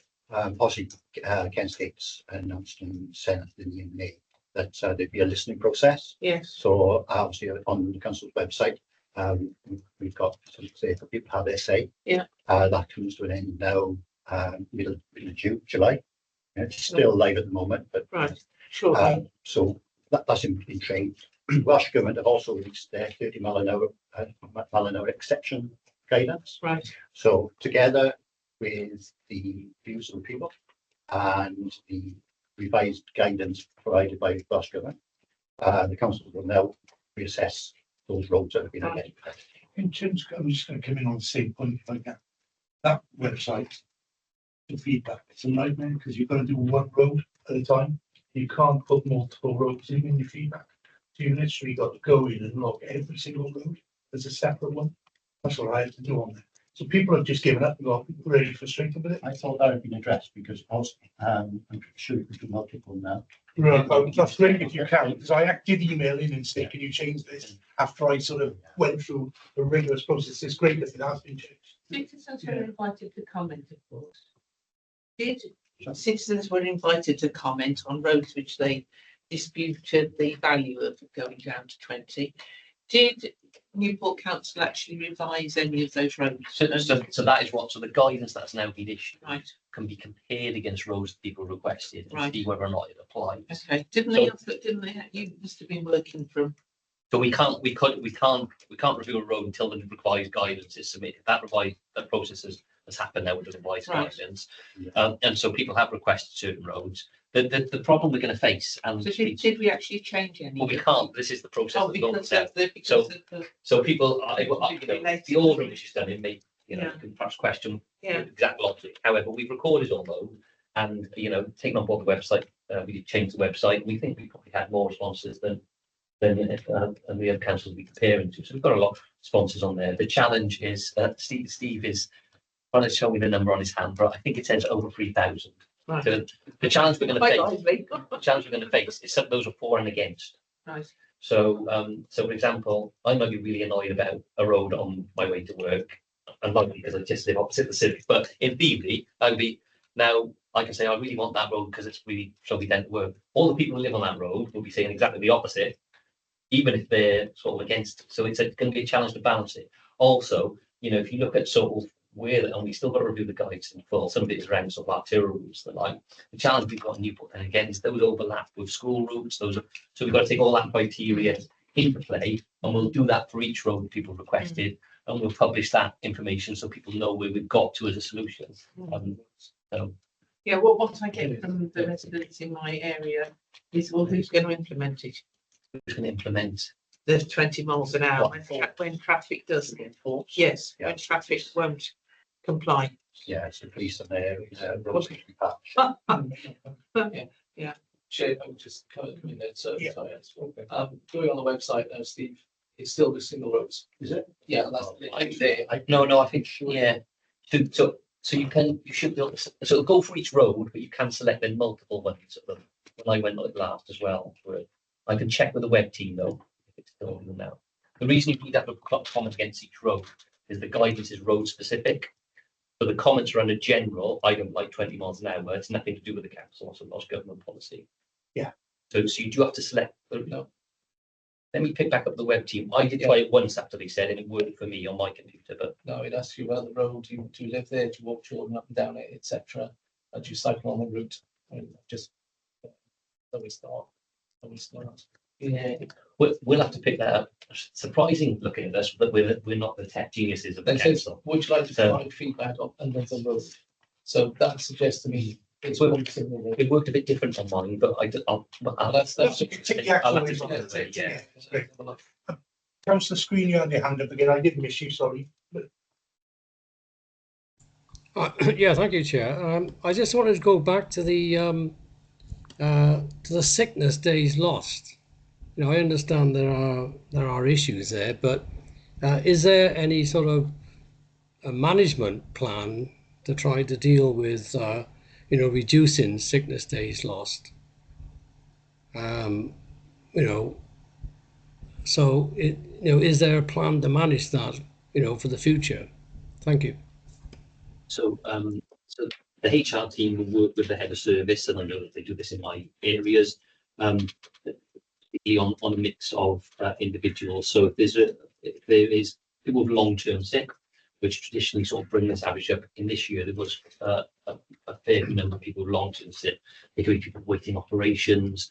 There could be people with, unfortunately, with sort of terminal illness and the like. And they'll isolate them and see what progress can be made with those. Also, they'll look at, so if there's repeat occurrences of certain things. So, it's multiple skeletal, they've worked, they've been on training on improving lifting, etc. And they work to identify those. And then they'll also work on, if there are staff that may not have a high attendance but frequent episodes of attendance. So the head of service and the HR business partner will work on that, and they have a plan for individuals. That's not included within the service plan because it will be private to individuals. But I can, I've seen the work that all the heads of service are doing, so I'm sure that is in place. Yeah, and we will have the HR team coming here at the next meeting as well. Councillor Scrutiny, be able to sort of ask them some direct questions. Okay, yeah, thank you, Chair. Because I think it is important that HR is involved, because it seems across the board in other areas that sickness levels are above, some areas that are above the Newport City Council levels. So I think it is important to get HR involved in this, and some kind of planning to try to mitigate this, should be put into place. Okay, thank you. Yeah, no, we'll pick that up at the next meeting, Councillor Screen. I mean, I have some specific points on the mid-performance review to the HR team around that, because there was a change of sickness policy, probably about 18 months ago, I think, which had impacted the figures negatively. So, we'll expect to see some progress on that when they come next week. They'll update on that policy itself has been revised and some changes made to that, but that's a sort of corporate issue, so I won't go into that. No, I've seen that because I've seen the papers, but other people haven't, so that's fine. Councillor Lafferty. If there are any changes to the 20-mile-an-hour speed limit, may well be a number of 20-mile-an-hour speed limit signs that they're not being used. I think for the road that I live in at the moment, I think that'd be a perfect candidate for a road that needs 20-mile-an-hour speed limits up. Now, what's like to assume that everyone would be travelling slowly up and 10, they don't use it as a cut through by Tennyson Road. Many cars going over the speed of 35 miles an hour in a road that's got parking both sides. Again, is there a process for residents in areas to kind of put forward and make a request that their street or road could be made an official 20-mile-an-hour road? Street, sorry, can I ask which road? Milton Road. So Milton Road, that runs off Tennyson Road, off Chepstow Road, so it's a cut through. So cars, instead of going up around Tennyson Road, they'll cut through. Delivery vans, it's in a few seconds. So it is at 20 at the moment. No, there's no signs up to say that's it. It wouldn't be because it should be a default, but people speed through it. So if there's going to be spare signs available, that you might. So this issue. So this is a bit of the default. Is that you can't sign a default because that is the default. So because we've got used to 20-mile zones not being the default, seeing them signed, we sort of think, but that effectively the highway code is revised. So unless you see otherwise, it's 20. I think you're not allowed to do any signage for the first year, and then there's so one of the compromises is you put in you see there's one by here, isn't there, which is a flashing one, which then does that, but you can't sign anywhere that's the default. You can only sign when it changes in and out. So that's just standard highway regs across. If there was a bit of sign to be great, just to have one, just so you can't because if you sign incorrectly. Yeah, so ironically, if you put a sign where you're not supposed to put a sign, even if you think that's a good sign, then it puts. But I think what you're talking about though is the more thing about enforcement and stuff, and that moves on. Yeah, because that's so like this. I think the confusion with the 20-mile-an-hour speed limit is that the new signs are put up, but people are not following that everywhere. And they should be made aware of it. But the more signage that is available, I think more people will notice it. So there'll only be signs when you move from something that's not a default. So say you're in Miles Road's 40 miles an hour, isn't it? It's a carriageway. So when you move off there, when you move into standard residential, then there'll be 20 because you're entering the train. So then everything's 20 until you see another sign. See, that is things that's very you don't have 30 repeaters, do you? Yeah. I think that reminds me that I went through GoSafe and they put a traffic monitoring along Ruskin Avenue at one point and up to the measurement. And then they said if it would go over, they would feed that back to the centre. We've got traffic management GoSafe to come on Cromwell Road because they've had people speeding. It's been 20 for a long time before the 20. They've been coming down every distance. So, and they just use areas. So it's GoSafe. And if you are concerned about speed in the road, setting aside the whole 20-mile-an-hour debate, let us know for the road safety team. We'll certainly refer to GoSafe. and that can be rolled up in part of their plans. And that's the route that we can help with enforcement. It's usually a signposting to go save the police, but feel free to notify. We've got that listed now, so. Councillor On this, still on the 20 mile an hour. Oh, go on, yeah. Are we anticipating that many changes back down to 30? Not with that. No, well, we'll do the assessment on the criteria, but Newport's probably a bit different from what most of the issues are across different parts of the world, where you've got small villages you go in and out. Whereas our sort of, if you look at us, we're almost a bit like a donut. The bit in the middle is pretty much urban in most spots. So we still haven't. We've got to get under the criteria and do that. And what we'll do is we'll do an assessment of each road against the criteria, and we'll publish that so that people can see it. But it's unlikely there'll be a lot. You know, it's difficult to see where those criteria apply. Yeah, just the main roads. Well, the problem is with, you know, so I'll give an example of, we of the ones I've seen, we've got a lot of requests in for Chepstow Road, but then we've also got a lot of requests saying don't change Chepstow Road because there's been a lot of accidents on Chepstow Road, and this is where I walk my kids to school, and etc. And so we've got to, we're moving from the default. So us as a highway authority have to give good justification for effectively increasing the speed by 50%. So unless we can tick those criteria, it's going to be challenging. So we'll have the final say whether it goes back. Is that you or? But we'll assess them from an officer point of view. And how road traffic orders work is if there's an assessment of something that should be changed, then it's put out to consultation stage. Statutory consultation on all traffic orders, which takes around about 3 months from start to finish. Are you able to look at specific sections of Chepstow Road, for prime example, where there are sections that used to be 40 and 30, and now it's 20 all the way along? Yeah. So if you can look at sections as well, I think that there's other sections, isn't there? But also within the guidance, there's the okay, too technical and boring. There's a period of space in which you can't change them. So the idea is that you don't have too many changes along the distance. And so when you overlap all those criteria, you may be not doing it for lots of different reasons. So it's not just as simple as me saying, oh, that road's definitely, because I know we haven't assessed it. Yeah. No, but we'll do that assessment. We'll publish it and make it, and where there are specific roads. But like I said, if you live on that road, you may have a completely different view to someone who's passing by. Yeah. And so I would. It's all subjective. We're very unlikely to satisfy everybody. Yeah. Councillor Allen, did you want to come in? Yeah. Thanks, Anne. Yeah. It was just to sort of echo what Paul was saying on the 20 miles an hour, really, that, based on the guidance that's come through, the changes back to 30 are going to be quite specific and limited. So it's a bit of expectation management, really, that it's not going to be this huge number of roads changing back. And, that's the sense that you're getting from a lot of other councils as well. So I think that's just where we're at with 20 miles an hour.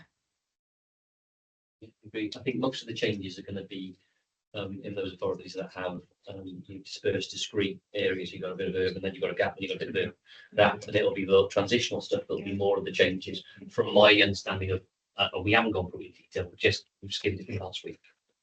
Yeah, no, I think we've probably done that point. Yeah, we zipped through that one, didn't we? It's only one issue. I thought it'd be fun because my wife's got a hair stuff like that half full. But my brother dresses me up. The reason why I'm complaining is because I've been asking too many questions and making too many points. It just comes to cycling and obstacles to cycling. It's great that we got a hub at the moment where you can rent a bike.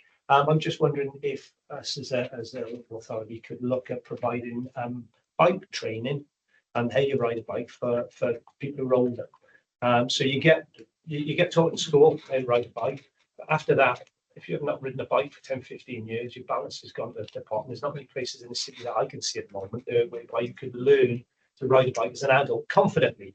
And the obstacles and the hazards that you're going to come across if it's your first time on a road. Unfortunately, as we're talking about speeding cars, there's been an awful lot of accidents, well, not accidents, but incidents in the city over the past year where people have lost their lives being knocked off bikes. If I hadn't ridden a bike for 20 years and I couldn't afford a car and I had to get back on a bike, I'd be very nervous riding in the rainy point at the moment, especially if I had to spend time on the road. I'm quite confident cyclists, but even I find it intimidating with the traffic and the junctions. Is there somewhere within the city where we could roll out a safe cycling course for adults that's realistic to the risks that they're going to come across on the road. So there's good news and bad news. Bad news is it seems like Commons doing that well. Good news is we have got a program and we can expand on it. It's not like you, yeah, but what I can do is I'll get the details and I will pass it through. Fantastic. Yeah, and then on top of that, It's not it's the little things. It's the PPE with cycling. So Yeah. the number of cyclists where I see, again, late at night in the winter, and they're dressed all in black, they go into work, they've got no high vis, no lights on, no helmet. If there was some way, as if when we get some funding for it, you get a load of high vises, a load of bike lights, then come and get it, come and pick it up, be safe at night. If you want to cycle, if you it's going to be your chosen mode of traffic, transport, we will help you by giving you a free high vis jacket, a free light, and a free helmet. They'll store them in the case. Or we could make helmets out of chips. It's like the difference between providing free assessment and training, providing equipment. Even if it was a month's trial, so in the fire service, we get funding for fire alarms and smoke alarms, and we fit them to keep people safe. Because if we want to encourage people on the roads, those little things can make a difference to whether people really genuinely stay cycling. If they have one bad experience on a bike, they might not get on it again, they might give up. But yeah, we'll take that up. But in terms of the sport for adults, we'll send that over to you. And I can see a new cycling ambassador. And they'll be put on the What's On website as well. What's on website. When I work out to access that.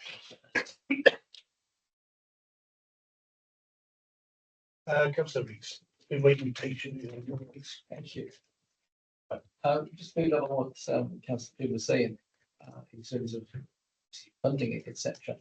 On page 61, you're talking about we will expand the current active travel network across the city, so encouraging more cycling, walking, etc.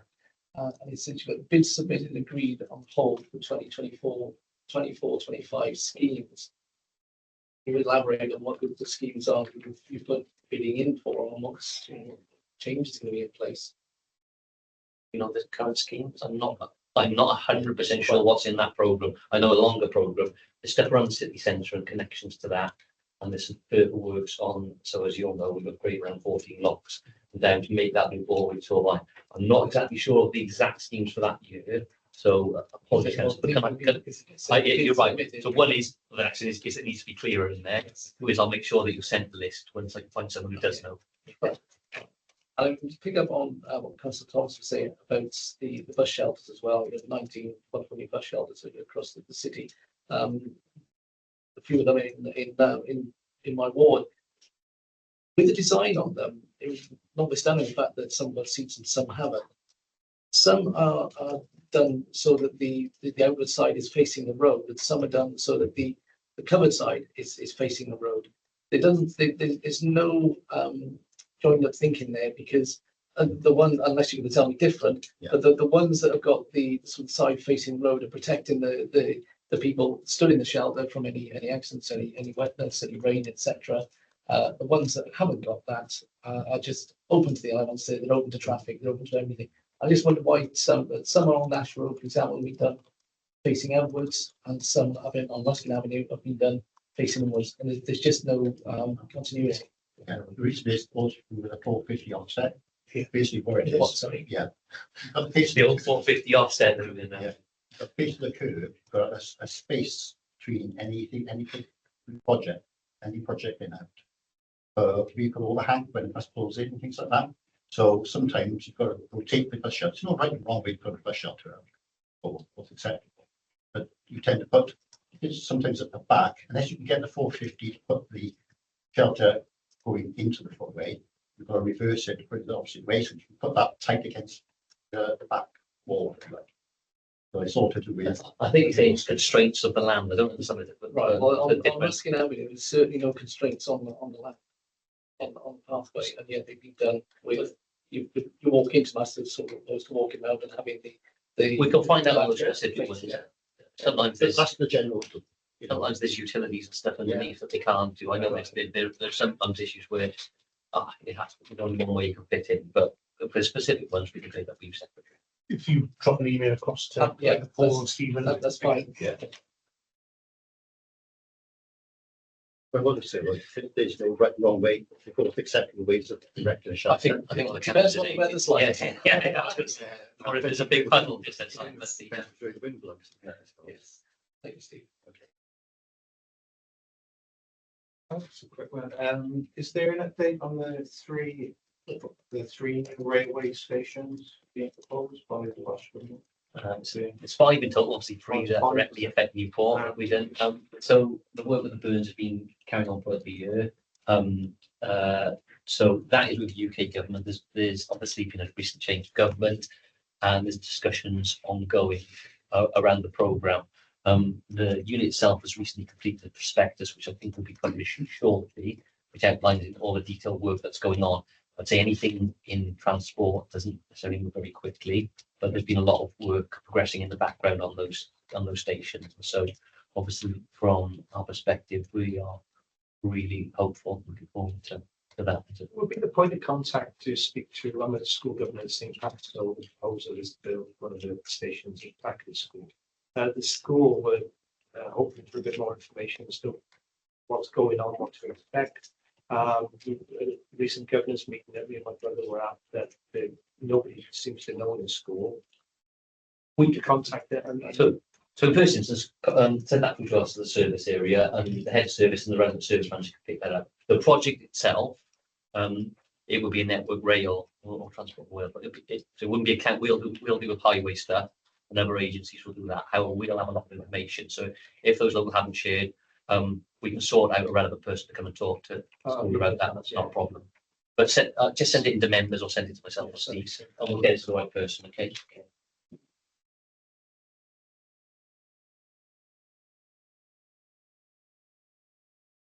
Any other questions in this service area? No. Okay, we'll try and wrap up some recommendations. Okay, got your comment, Chair, about the check-ins that we find a better way around the system to get more check-ins for staff that work outside. Can you just comment about the website? It's still single road, so obviously check with the web team. Came to the Pim's query about the bike training for older people, Paul get the details and pass them through, and also for speaking people on the What's On website. Came to the Roots' query about the active travel network, what are the changes, Paul again the exact schemes and send the information back over to us. Was there any other comments, recommendations that Kate would like to make? I think you were satisfied with the seats on the bus shelter and the legs issue, Kate. So, ish. How often do we change them? How long have we got to wait? Well, the ones in the last 3 years, probably the first time in 15, 20 years they've been changed. They last a long time. Yeah, we've got no grant this year for it. Did apply. Successful. I think that was it then for recommendations, wasn't it? Great enforcement outside Councillor Pym's house, but I don't.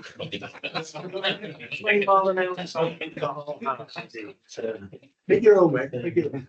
There's a sign place above the hill. We'll give them a speed gun and There's a sign place above the hill, they'll knock it off. In terms of road signs, you said about if the sign is wrong, back in often law enforcement. Just thinking of specific time, I reported when the 20-mile-an-hour came in the wrong side, actually written on the road surface itself.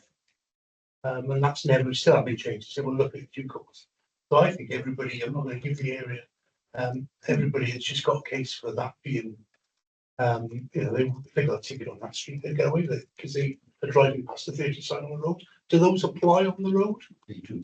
Welsh Government gave a concession to catch up or do the signage. Yeah.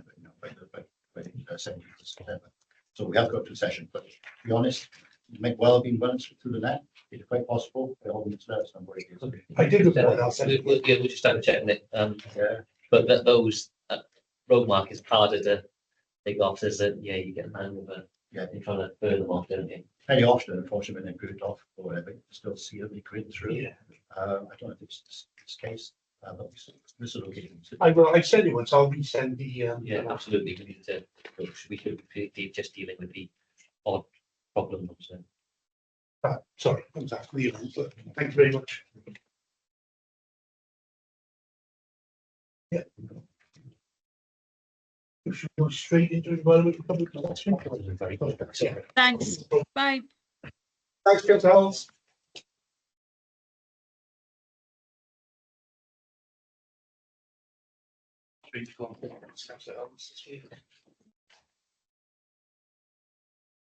And you paying as well. What are we doing on scene? It's just, I think you'll realise there's a good one. It's just, it's just going to be Matthew Rabbit now, if that's all right.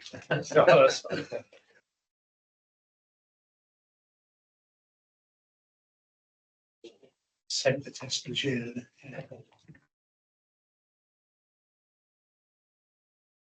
Speed up these laps too, or? Well, this is always the problem. This is why I started to reverse it around the other way, because the first ones always get a lot of attention, and then everyone wants to know it doesn't give their full attention to the last one. There's a lot of discussion points with all of these, aren't there? And we can be for Yeah, it's a month's worth of scrutiny in these. You're almost thinking about having 1 hour per report, and anything less than that is almost sometimes. I think we also maybe have allocated the areas so we don't all everything. We perhaps have so many pages or. Yeah, then we might. I know you might pick up something different. You could still, yeah, you could still do that, but I think they probably do it more thoroughly than us all getting to the point of, you know, overkill by it or fatigue and by the end of the report. I mean, it's significant, isn't it? That the end ones we always whiz through. Yeah. But it's not full because we want to do that. It's just how it works out when you spend, you know, when we've got 150, 160 pages to plough through, and we're all doing it. Yeah. I'm happy to pick up an agenda item either this meeting or another meeting where we talk about the format and there's ways we can improve it.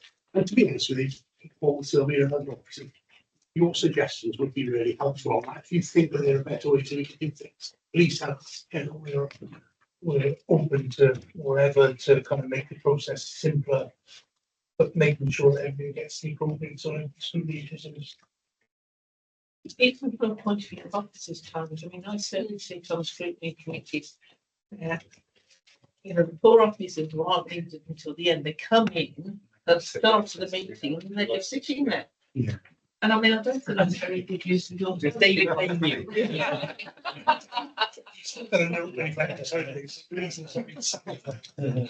Okay, let's move on then. Councillor Forsey, welcome to the Cabinet Member, and Sylvia, thank you for joining us. Over to Environment and Public Protection. Do you want to say anything first, Councillor Forsey? Well, I'll just say we've been having a joyous time recently with our new parks. Yes. And some of the official openings have been held up, but the park programme is really joyous. And of course, we're every time we've opened a park, we've had a cohort of children come along who have made us all feel energized and enthusiastic, I think, because that's what, you know, that is the joy in it. And of course, we're looking forward to being a part. We've got the carbon reduction work that's been done, and that's been, you know, that's ongoing and that's really good. Of course, I think everybody's fed up with hearing me bang on about the canal, but you know. Oh, well, that's because you haven't been around so long, but I've been banging on about the canal for many long years, and it's good to see the work happening.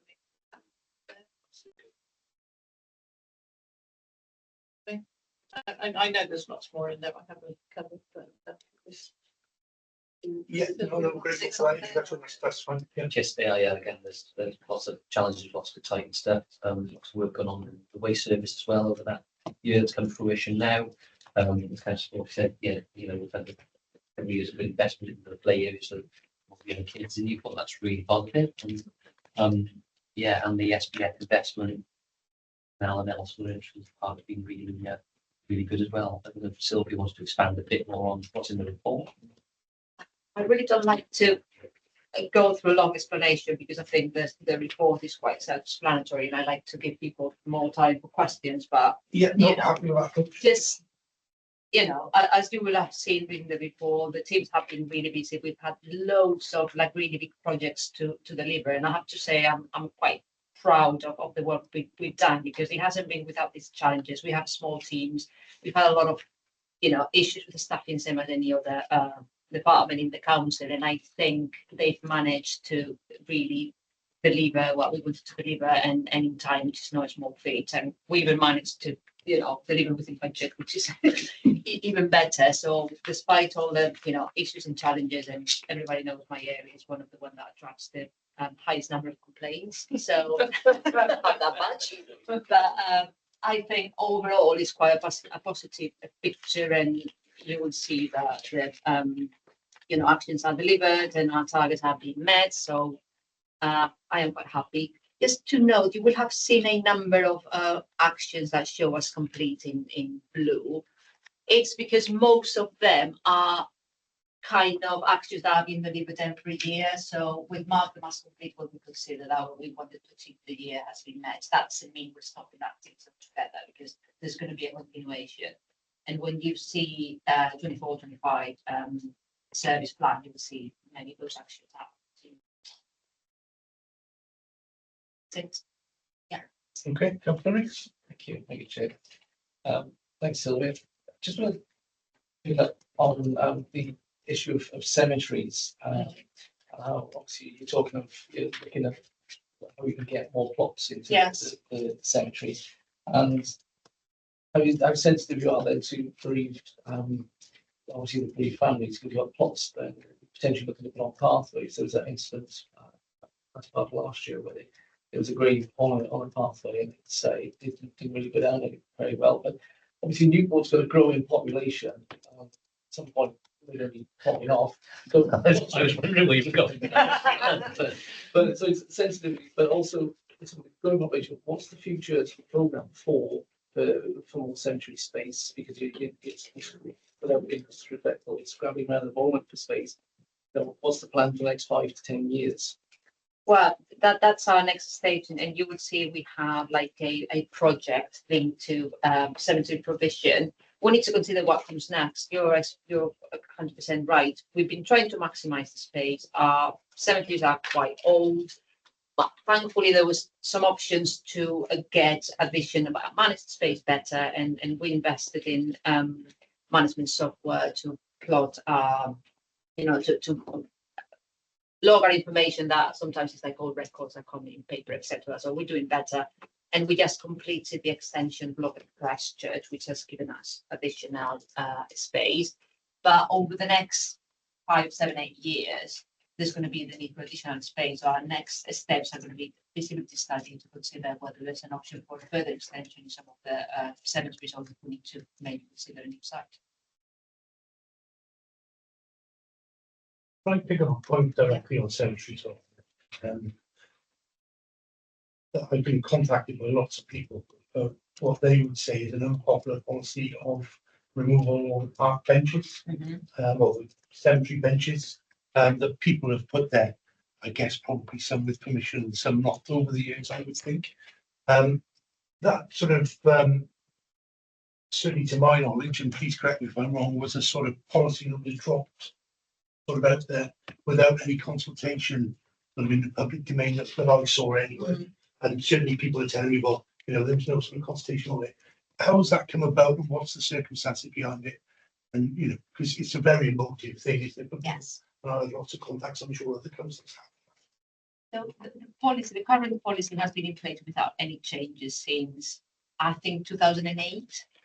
And then there was a big review done in 2012 with a cabinet member report that analysed the situation, the review that had been done, and issued some recommendations to continue in line with that policy. And essentially, it involves benches can only be installed if it's been approved by the council. It's a certain model that is being deemed to be safe. It has to be installed by the council. However, there were a number of benches that were installed long time before that, and some of them we're talking about 25, 30, 35 years that didn't comply with the policy, but we allowed them to stay because, you know, they preceded the policy really, as long as they were maintained and kept properly. However, with time, that sometimes doesn't happen. you know, some family members stop looking after them, or you know, people in the family keep dying and then they forget that there was an event there, etc. So that leads to issues with them being really unsafe for use, or sometimes because of, you know, the development of the cemetery, a location that 25 years ago was okay, it's no longer, you know, okay. So essentially, we're doing a review and trying to contact family members in those specific instances when the bench is unsafe or it poses a problem. And that's where we are, but it is a sensitive topic. It is, and what happened, I think, certainly the complaints I had was there was just a sign stuck on the bench saying, if contact us on this phone number, if you have contact by this date, it's being removed, and I'm not sure that was the right way to go about it. I think be honest with you. Yes. that in the service area and the communication bit was poor, and you know, to rectify that. It is difficult though. We've got some of these legacy issues. Yeah. We pointed out some of them could be 30 years old, and then we've got a you know, a duty that if anything is dangerous, we are liable for it. So we have an instance the other way. Then when people complain and they've hurt themselves on a, well, that's not our bench. Why is it even there? So it's a incredibly major subject. We need to handle it better. But again, that policy has been in place a long time. It was consulted on at the time, and you look at it, it's difficult to see being different because you know, lots of people want benches in there, and it has to be regulated in some way. So it is a challenge. Yeah, I get the point, but you know, sort of getting something out in the press instead of just a sign on the bench, I think would have helped. To be in honest terms with of the you. notices, the problem is that in most cases we don't have contact details. Some of those benches have been put there illegally, or the details, the contact details are completely out of date. So it's proving difficult to contact people, and you know, placing a notice in the bench if it's being used is the most, you know, efficient way of getting someone to call you back, really. Yeah. But we've revised the wording to make it a bit more sympathetic. Yeah. It was a little bit functional. Yes. Yes, I agree. Yeah. I'm glad the point's been taken. Yeah. It's the same, but we've revised the wording. I understand the need for it. It was sort of a way into the process. Yeah. I also think what would have been helpful, because Christchurch Cemetery is right in the boundary of which would it falls under, and then you've got St. Julian. So I think what would have been helpful is if maybe the councillors of the surrounding wards could have sat down and been given some information before this became a problem, because I've experienced me, Deb and Mark, in Beach Road, loads of complaints. It was a really, you know, challenging subject to deal with. We didn't have the information to come back really, and again, you're trying to be sympathetic, but also quite rational.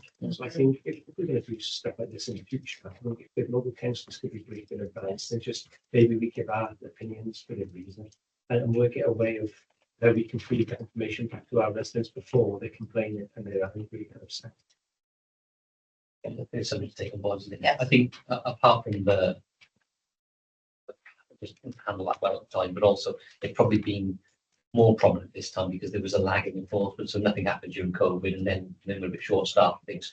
So you have a bit of a build-up, whereas normally those have been a bit of a trickle beforehand. So perhaps wasn't as prominent. But then when you go back and do having not done it for 5 years, you never find a lot more now. Yeah. So there will be a few more, and now, as cabinet member said, we've reviewed the warding, and we will be doing them in smaller groups. I think we have 5 or 6, so we will try to deal with those 5 or 6 I think first. what has compounded so here, I think it's compounded the issue, but also there's maybe still very angry is also the condition of the cemeteries at the moment, the overgrown grass, the lack of all the facilities available.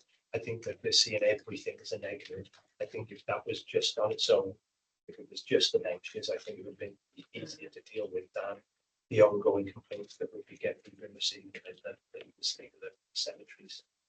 I think, you know, there's been some investment in upgrading the paths, isn't there? I think the cemeteries are a challenge for us, particularly obviously St. Willis is a huge cemetery for a council to manage. That's one of the, and it's you know, obviously we do generate income buried, but we've got to maintain the legacy of what is it, 18. So we've got a really long amount of time to maintain. It's a very difficult place to maintain.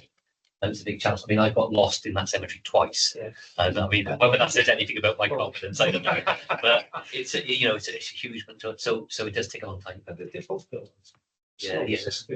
Hill, so historically, they're not the best place to build. I mean, despite, because public perception is, you know, difficult and people see the negatives and then complain about the, you know, overgrown grass, but we have invested a significant amount of money in resurfacing both cemeteries, you know, improving the paths, changing the railing, improving the gates, the access. We have the extension, so we really are trying to look after the cemeteries as much as we can. And you know, the grass cutting is a problem because on top of everything else and the size, they're very old and very uneven, and you cannot use like new machinery to go and cut. It's like you need to go there with your screamers and a very quick point.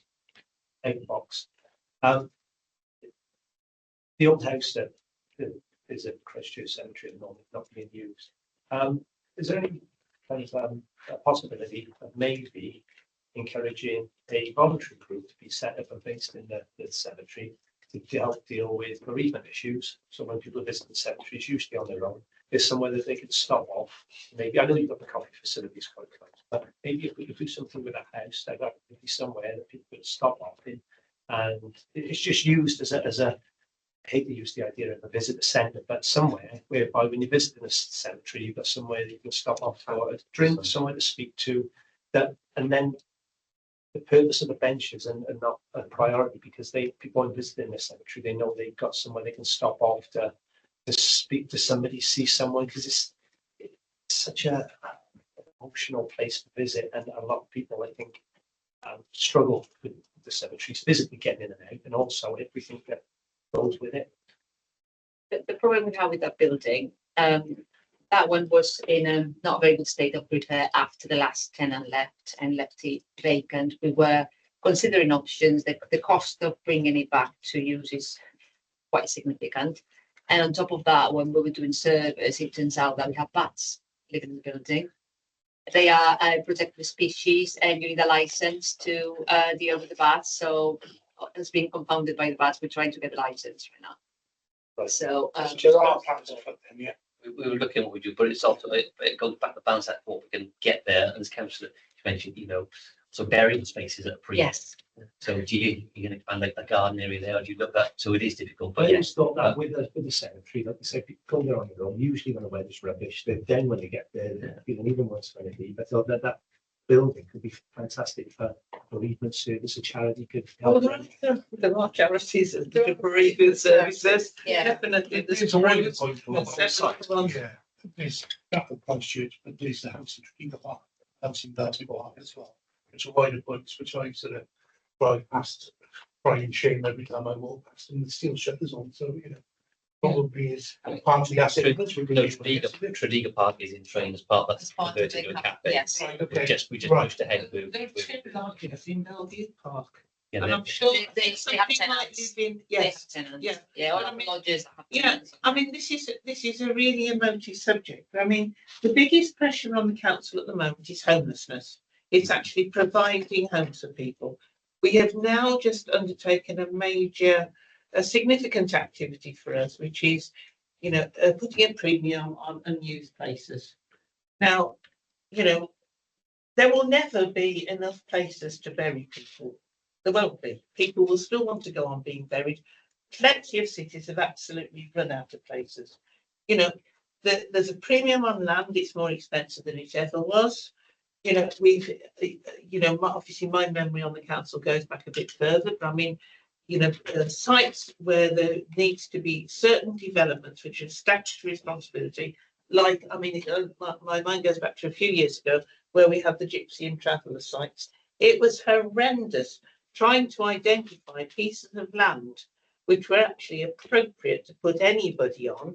We were forced to consider places that were in floodplains and all sorts of other additional risks there. Now, you know, I'm really sorry about this, but we have to get real that in maybe 20 years' time, perhaps less, there will be nowhere for anybody who's buried.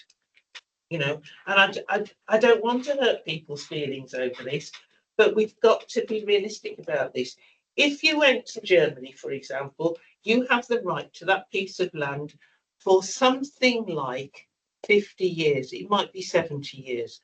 After that, other people can be buried in that space. And it's not down to us. It's not down to us. But I mean, how old are the oldest graves in St Willis, for instance? They date back 1840s. Has anybody ever been buried on top of them who aren't related? I don't believe that. So some of them will have covenants on them. You can't use. However, council says the more recent ones, there is an age in it. I think it is. Yeah, and that's going to be so unpopular when you try and implement that. But we've got to be realistic. Certain depth you could have done as well. You can't just. Yeah, I know. I realise that. Yeah. Yeah, that's right. Because I've got relatives buried there, and then we specify with them if you know one's going to go, not long after you specify. Yeah.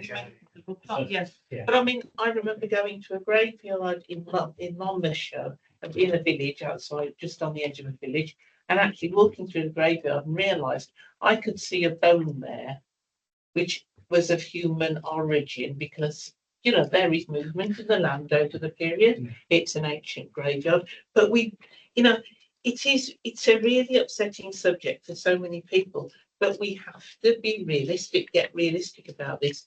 We may end up having to, take you live in lots of places, don't you? In city graveyards where they've done other things with the land, they've taken the gravestones and they put them around the edge. You see them very often lined up around the walls, and then, presumably they're. Can I move this on? Yeah, I don't know where. Well, Yeah, but we've got to be realistic. Where we have this issue with, we're trying to, we need to look at all the, and I mean, there was talk about having a register, wasn't there, of all the council's assets, including these lodges and things like this. And are we absolutely sure that we brought them all back into use? Can we put people in there? Can we give people a home, and can we also get revenue from? So the unused lodges are being considered for housing. So that. However, many of the lodges that you will have secured tenancy. They are. Well, that's fine as long as they're being properly used. That is all. Yeah. There is some benefit in having council staff, rooms and lodges, parks, things as well, so the actual behaviour stuff it impacts as well. So, but that is being looked at, I think. So. Yeah. Okay. Yeah, Thanks. good. Councillor Cleverly's been waiting a long time, so I'm going to bring Councillor Cleverly in now. That's okay. Thank you, Chair. Sorry, Jan. Afternoon all. Yes, very interesting conversation. I want to speak about page 91, if that's okay, to Sylvia and Yvonne maybe, about recycling. Is there any plan, my question is there any plan for the recycling of the flats in my area? Because at the moment we're getting a lot of fly tipping from all these flats because they don't recycle. They fill their bins up and then they just go and fly tip them everywhere, and even take it to the brook and set fire to them, which is a hazard. So I was just wondering if there's a plan for the recycling for all the flats.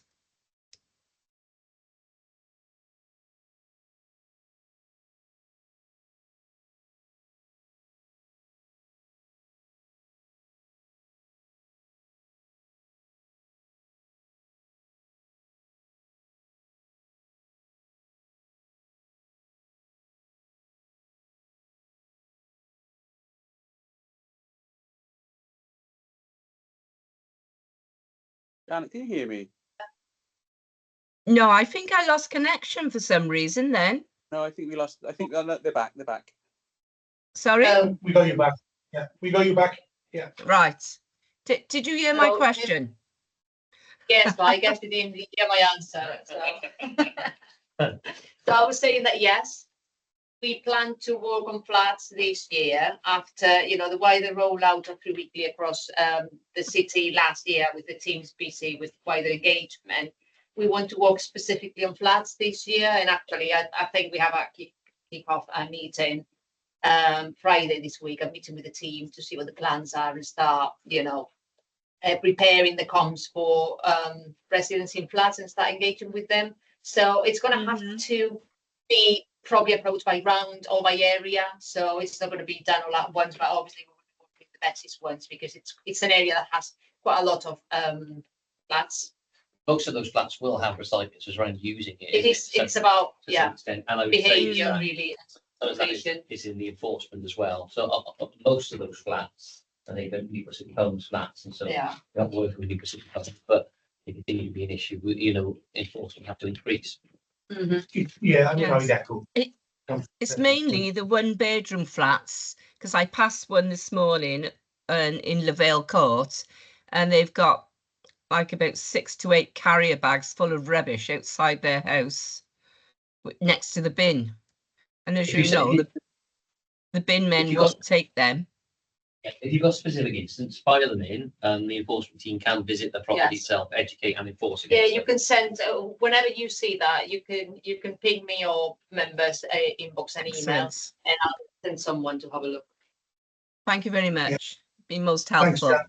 Thank you. Yeah, I just echo that point. Working in housing management myself, bin stores in flats are bane of the life. Really, you've got all the recycling bins there. Yes. People don't want to put them in there because in the house it's easy for you to separate. In a flat where you've got a bit smaller space, you've got one bin probably rather than 3 or 4. And the easy thing is to bang that bin up and just take it down and not separate it. So there's a thinking about a way to sort of encourage it. There's no easy answer to it, but it'd be great to see us put some resource into it, I think. Sorry, Councillor Thomas. Thank you. Yeah, just on that same subject of recycling, engage with landlords to increase recycling in private rented sector and HMOs. But what measures are we able to take with landlords at the moment? Well, I mean, we are the first step, I would say, is direct engagement, see if they're willing to work with us before going through anything else. The reality is that the person responsible is whoever is generating the waste, which is the tenant. So it leaves us in a difficult position in terms of how to deal with that and enforce, especially in areas where there's like a high turnover, which is where we see the most problems really, because you engage with someone and 6 months later they move on to someone else and the problems reoccur. But if landlords come on board and they try and enforce that, enforcement. This is antisocial behaviour though, isn't it, fly tipping? And landlords do have a responsibility to ensure that their tenants are not engaged in antisocial behaviour. To an extent, but in terms of the pure environmental legislation, there's very little for us that we can use, because we can issue fines for fly tipping, but that's the person who's committing the crime really. But we're trying to work a bit more broadly, trying to work with colleagues in housing and explore what options there may be with landlords and other alternatives to standard enforcement through fines really. It's not going to be easy because, I mean, you can talk to any local authority that has areas of flats in the boundaries, and everybody struggles with them. They are, systematically difficult to tackle. But that's why we wanted to really be able to work solely on flats and tenanted areas when talking about changes. It's not a problem exclusive to Newport, is it? Yeah. No. Councillor Rees. Thanks, Chair. Just declare an interest at this point as well. Picking up on the subject of the recycling at the moment and looking how people on page 92, you don't encourage businesses to be more sustainable and then 60 promoting different resource support business to take up of recycling services, etc. The 2 things on this. How closely are you working with waste savers who sort of contracted this out to in terms of collecting the waste, because when the scheme was initially rolled out with them, there were a lot of issues as a business in terms of getting the correct date from them. And we still have issues from time to time of them actually not turning up at all when they were supposed to collect these services. So what sort of feedback are you getting from the service that they're providing? We're working very closely with them, and I have to say, and it sounds an excuse, but reality is that the transition has been challenging for everybody. It's been challenging for businesses. It's been challenging for waste collection companies, and we are not alone in that. But with respect to this, we knew this was coming in quite a long time back last year. We knew it was coming. We planned for it as much as at that time we could in terms of prepping our comms with businesses and trying to get everybody ready and aware of the changes. We tried to come up with a service that was flexible and tried to cover everything. You know, we ordered bins and vehicles in advance, trying to be ready for the change. But reality is that when it comes and suddenly everybody wants everything to be changed at once, you know, sometimes systems that don't work as well as one would That wasn't us expect. wanting it changed. That was the Welsh government saying you had to have it already by this date. So we as business owners had to then. Yeah, I make think sure we had I think things in place. I think the issue is that I think the drop dead date was needed because it was, well, it's clearly seen from that figures that start to feed through now is, you know, the amount that we're picking up the recycling council businesses is nearly triple. So obviously a lot of businesses weren't doing it, so the drop dead date was needed, but then in itself it causes problems of, and it's not so much not sort of predicting, you know, you could say that everyone does exactly what they're supposed to do. If you like this, just model it. I mean, the issue we've had is sort of like the main thing we focus on is compliance. So we've had sort of like restaurants saying they produce no food. Because your food's so tasty that everybody's, so then we have to deal with that. And then also then people just sort of panicking. And you know, one of the biggest issues we've had is people getting large bins for everything. And they go, I don't need large bins for everything. No, you don't. The amount of waste you had in the first place is exactly the same. It's just split over different things. So and obviously there's more different trucks. So there's been a huge amount of rerouting as we've been, I think, more lenient on businesses, and that we've said, right, it is difficult, you get used to it. So we've just gone around and said, okay, we'll change the service, and some of them we've had to 3 or 4 times. But I think as a local authority, we should take a softer approach on businesses than a private commercial company, because I think that's part of why we should be different. So we've probably done that, which then has caused a few knock-on impact on the service not being as strong as it would be at the start. Should be getting, nearly there now. But there's lots of things we can learn. But I think it's always going to be a little difficult transition. And you were right in that there was a bit of confusion and chaos at the beginning in terms of collection days. As Paul said, we had to reroute constantly, because it's not like you have a perfect set of data that comes to you with enough time for you to plan. It's like every day new people are being added. Every day you need to consider where you're collecting and where you're going, because otherwise you don't have time to complete. So it's like that constant cycle of change at the beginning, and the difficulty to communicate that to the customers in a swift manner doesn't help. Because if it was like 10 of you, fine, but when you're talking about hundreds, it's like very difficult to manage all that information in a timely manner. And I do apologize, because if you're expecting someone to come on Tuesday and they come on up Wednesday, where you're not expecting them and the bins are not there, I just leave to a number of issues. What going to be common in mind the fact that some businesses across the board, like themselves, like Councillor Horton, want to use council services. Definitely. So, it's good from that respect. And I believe that once the dust finally settles and we go back to a more stable position, we will be able to provide the same level of I think, reliable service that we've been given up until now. We had after the drop dead day, we still had 200 businesses that, despite being constantly called, refused to tell us what they're doing. And it's like, so we were running the first and second week with actually businesses not knowing they're doing and having sort of, so just changing that number as you go was a challenge. But so where are we at with so the same part of it, we're at with the recycling of soft plastics from businesses, because I know ourselves, the business, we generate an awful lot of plastic packaging material, where if I was at home, I can leave it down in the supermarket, job done. From a business perspective, I literally have to put it into the waste bin at the moment, which is not really the whole point of this exercise. So are there any plans in place to be able to business soft plastics? At the moment, I mean, the main problem with soft plastics is having an outlet of being able to transport it there. We don't have really good facilities for recycling that type of plastic, near to where that are viable and that produce good recycling percentages. So at the moment, because we would, if we could do that, we would be offering that to business and to householders equally. the legislation is coming from 28 time frame, which is for householders first, but then businesses, I assume, maybe added that date. Like Sylvie says, that the problem is the ability to source outlets in a cost-effective way. So the supermarkets do it. They're a bit discreet about how they do it, because they don't want to encourage it, but they do it because they have to. Obligated to do it.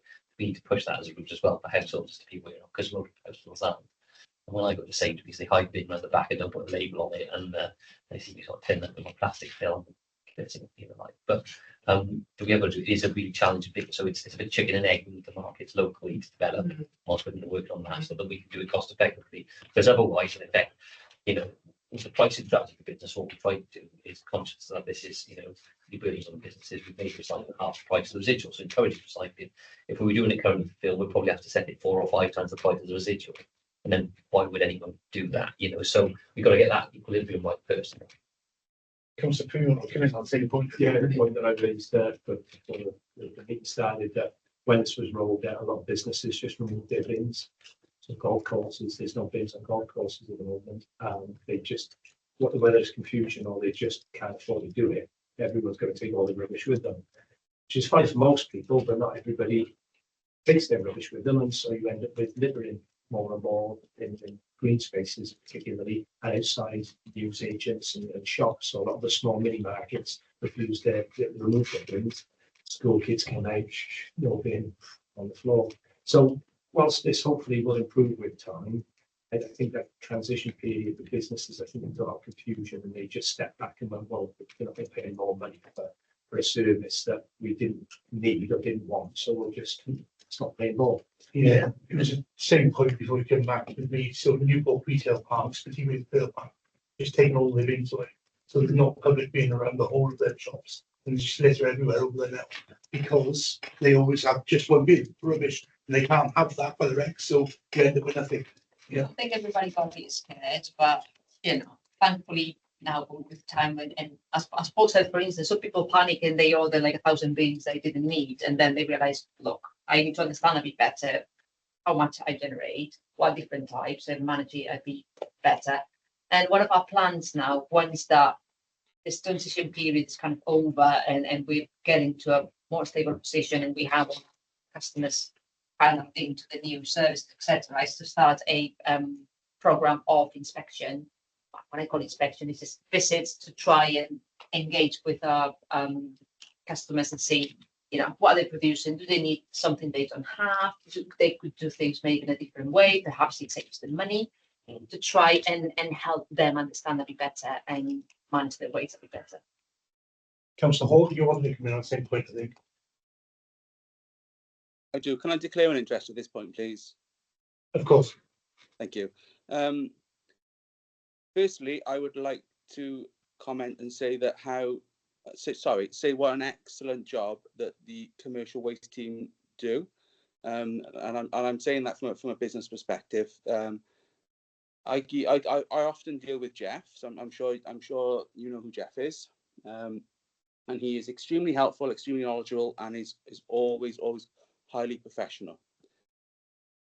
The point just to sort of help with the point that my fellow councillors are making is that if you want to do this the right way and do everything as we're supposed to and as we would really like everybody to do, it is really expensive. So my waste bill just for my small business is in excess of £2,000. Now that and I don't know what the solution is. I genuinely have no idea what the solution is. How we can help the small businesses and move it forward.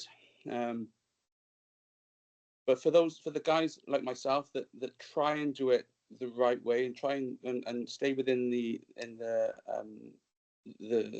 realms of the law and try and be the good guys, the advocate of the way that we should do it, it is really costly. I don't know, like I said, I don't know how if there's anything that you guys can do to support the smaller businesses. I know we have the rate reductions, which are great, but obviously that's gonna end soon once Welsh Government remove that support. But I genuinely think that the people like myself that try and do this the right way will feel penalised moving forward, and I don't know the solution. I don't know how we can make it better, how we can make it easier.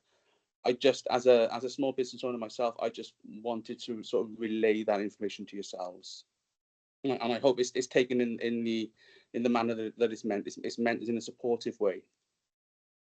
I think from the council sector, obviously, in this, we're a discretionary service, so there's other organisations people can go to up in the council if they so choose. We've consciously priced the recycling at maybe half the price of the residual waste element to try and make it easier for businesses. That's aside, waste disposal in general has been a growing cost driven by landfill tax escalators, and that's a conscious decision to make made nationally to make people more aware of their responsibilities. And it's sort of going back to if it's the golf course or the retail park is we've got to make it cost effective for them. But if you want a big retail park, I would say coming with the moral step to the plate a little bit, isn't there, as well? So because it's impacting our picture. So it is difficult. I think find our best as a council to make particularly that cost differential as helpful business as possible.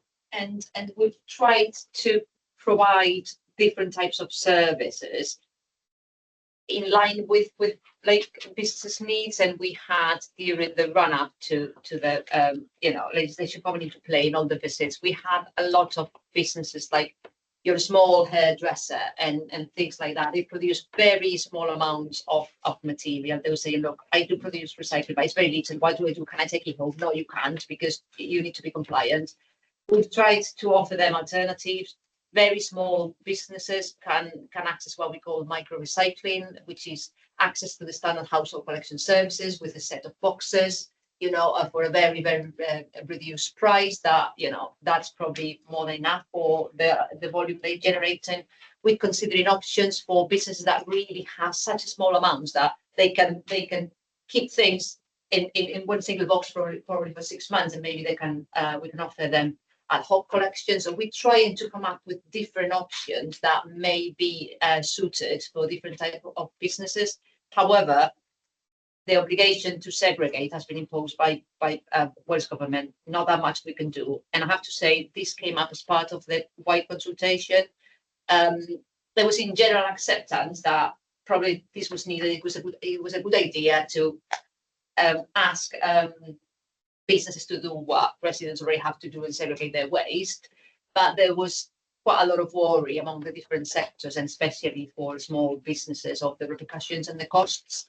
And that's something that, despite being flagged, I guess is still a problem, and something that needs to be considered. But also, I think we all need to be aware of what waste. We've sort of got used to the idea that waste is free, but waste isn't. What we generate has a cost, and we need to be aware of what we're generating. But the more the more businesses recycle, the cheaper it will be, because the recycling collection is cheaper than the residual waste collection. So the more you recycle, the better it will be, the cheaper it will be. I suppose that one of the issues you had is they may have a Eurobin start off, but they think, well, I need to recycle bins. You don't still then need the Eurobin, because that waste you produce is so you have a smaller bin for that, and that's involves swapping a lot of bins. But then that's sort of brought it down. Yeah. Please, Do you want to come back? Yeah, I do. Yes, please don't get me wrong. The service that I'm provided is excellent. The guys that support me are excellent. If I ever have a problem, there is always somebody there to help me, and I'm not knocking the service in any way, shape, or form. It is very, very good. My concern is that like myself, the guys that try to do this the right way. Penalize is the wrong word. It's not the right. Penalize is the wrong word. The guys that try to do this the right way are subsidizing, shall we say, the people that do it the wrong way. Now, there are again, Sylvia, please, your guys do an amazing job, and they've been super helpful when I've had problems within my ward, when I've had problems within my business. They've been very, very helpful. And I don't want you to, please do not think this is me having a go at you. This is not. This is me trying, doing my job, essentially. We understand. So cool, excellent. One of the things which I have, which would be really helpful to help businesses like myself, and again, is a monthly direct debit instead of a one-off invoice. can it be paid monthly? Now, I'm sure it used to happen. It will still happen. The problem we've had with all the change, which, you know, coincided in time with the change of the new finance system and everything, it's been like really bad timing. It's taken us a while to incorporate all the information that we need, and also have to say people kept changing their mind, and it was very difficult because sometimes a business, the same business contacted us 6 times to change their mind about the size of the business that they needed. So it's been quite challenging. But we are in the process now of issuing all the invoices for the year. As soon as they're issued, we will be able to set the direct debits for the direct debit payments. So unfortunately, it's not going to be 12 payments now. It's going to have to be split into less payments because of you know, it's July now. And the reason I declared my interest is I have had mine has come through, and it is a single payment, and I'm sure in previous years that shouldn't be the case, because the finance department were working on all the invoices that have been issued. They were coming behind us to set up the direct debits. No, my waste, my general waste invoice was one payment. Now again, But we can take that point as an action. Yes, I would certainly check it. Okay, because you're probably on our own, so we I'm need not to going to be on. check No, that. I'm not going to be on my own. And we have to do everything we can to help the small businesses. Yeah. Okay. Can you on the same note, but slightly, can you please feed back to your waste teams what an excellent job that they do to support the small businesses? And when I've contacted them in the past for support, they've gone out, and Jeff in particular has been very helpful. Absolutely. I will certainly. We got that. Thank you very Big much. up, Jeff. Councillor Screen.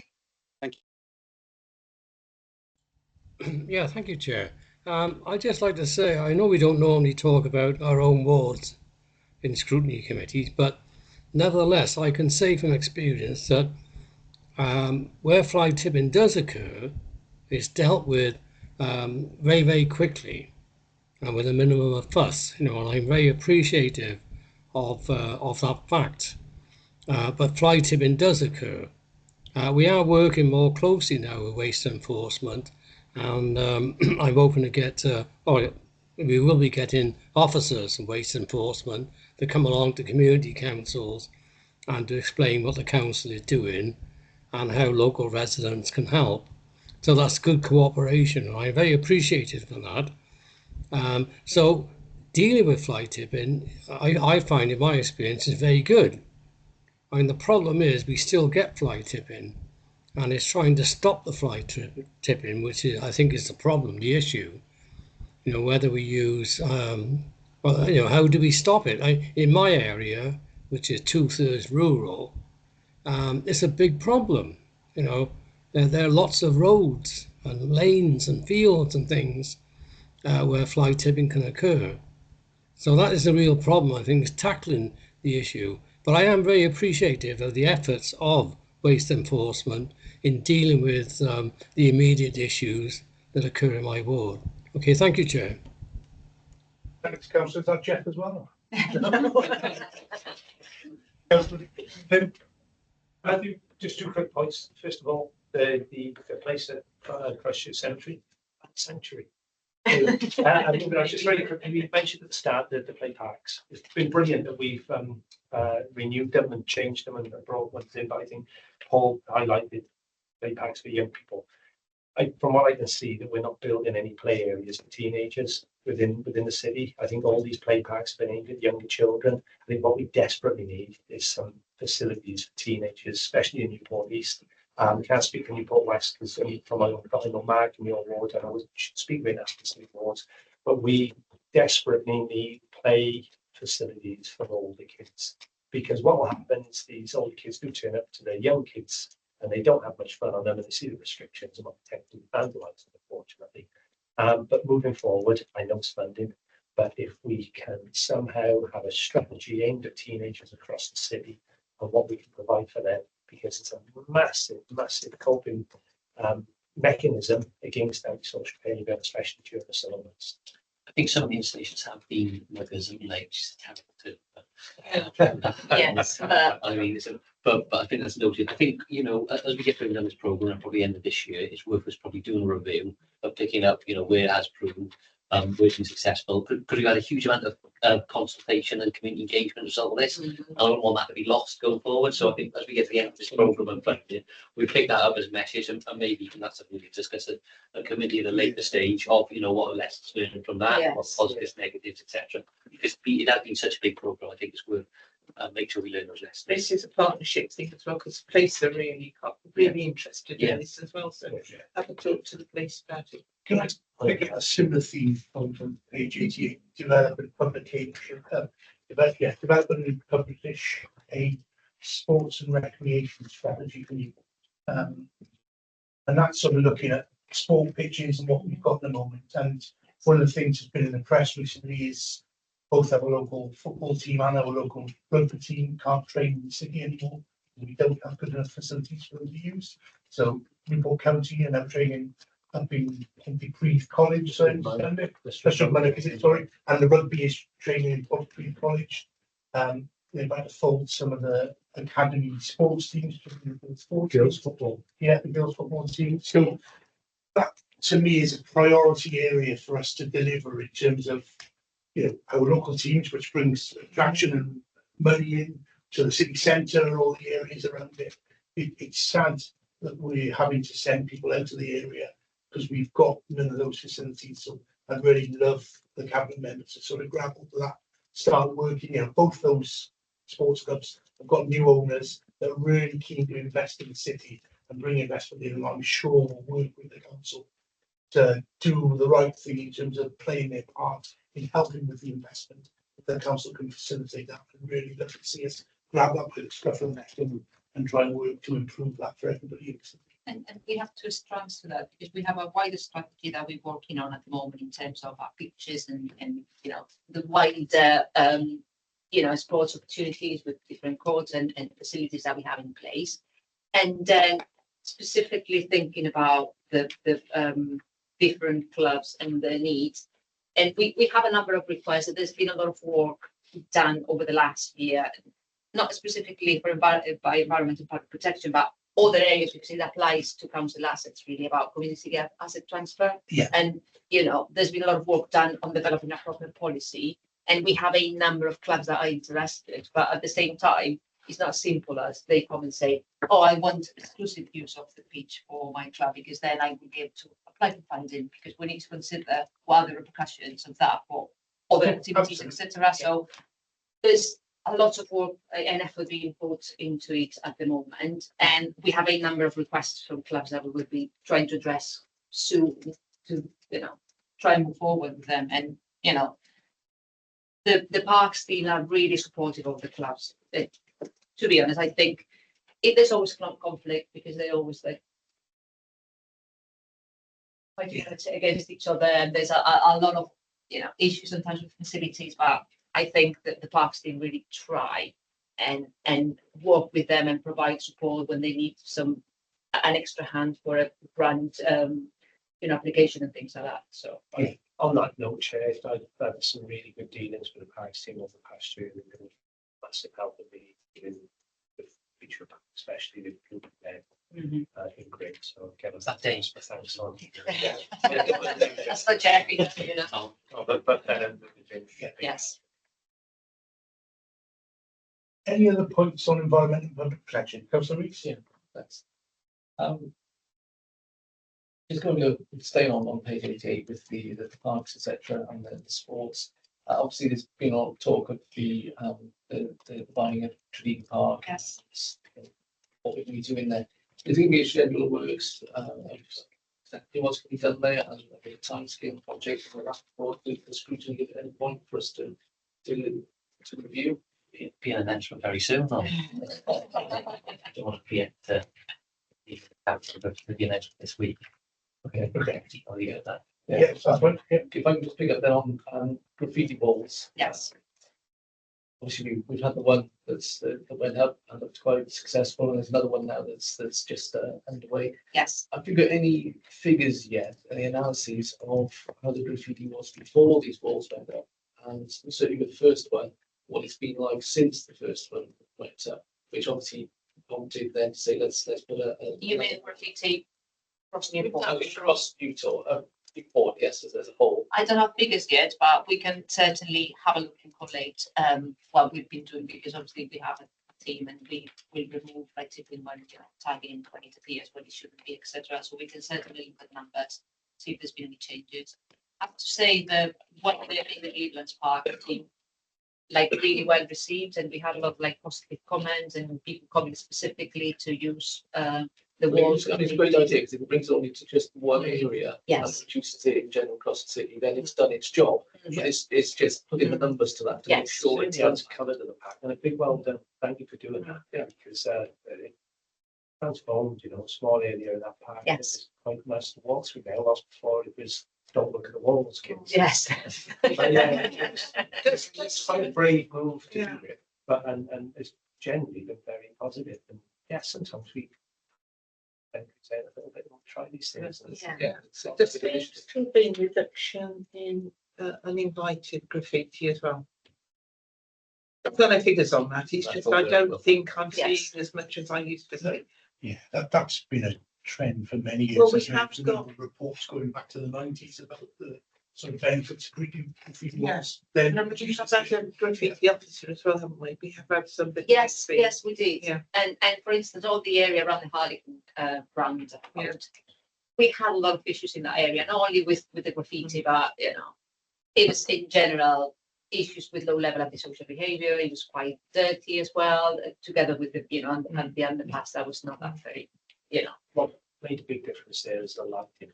The lighting did and made a big difference. And then with all the graffiti there, I think it's like really nice piece of work. They've been respected, no one went and painted something silly on top of them, and it looks much better. So it was successful. Yeah, really colourful. Yeah. Lovely. Yes. Yeah. Can I also ask what the EcoFlex system is? At On least, page 103. yes. Right. I think I managed to explain it properly because it's not as simple, but that's a Welsh government scheme whereby energy companies need to make money available to make improvements in households Right. to make them more efficient. Right. So in insulation and better okay. windows and things Yeah. like that. So it's money available that, as I say, comes from energy companies, and it gets managed through us.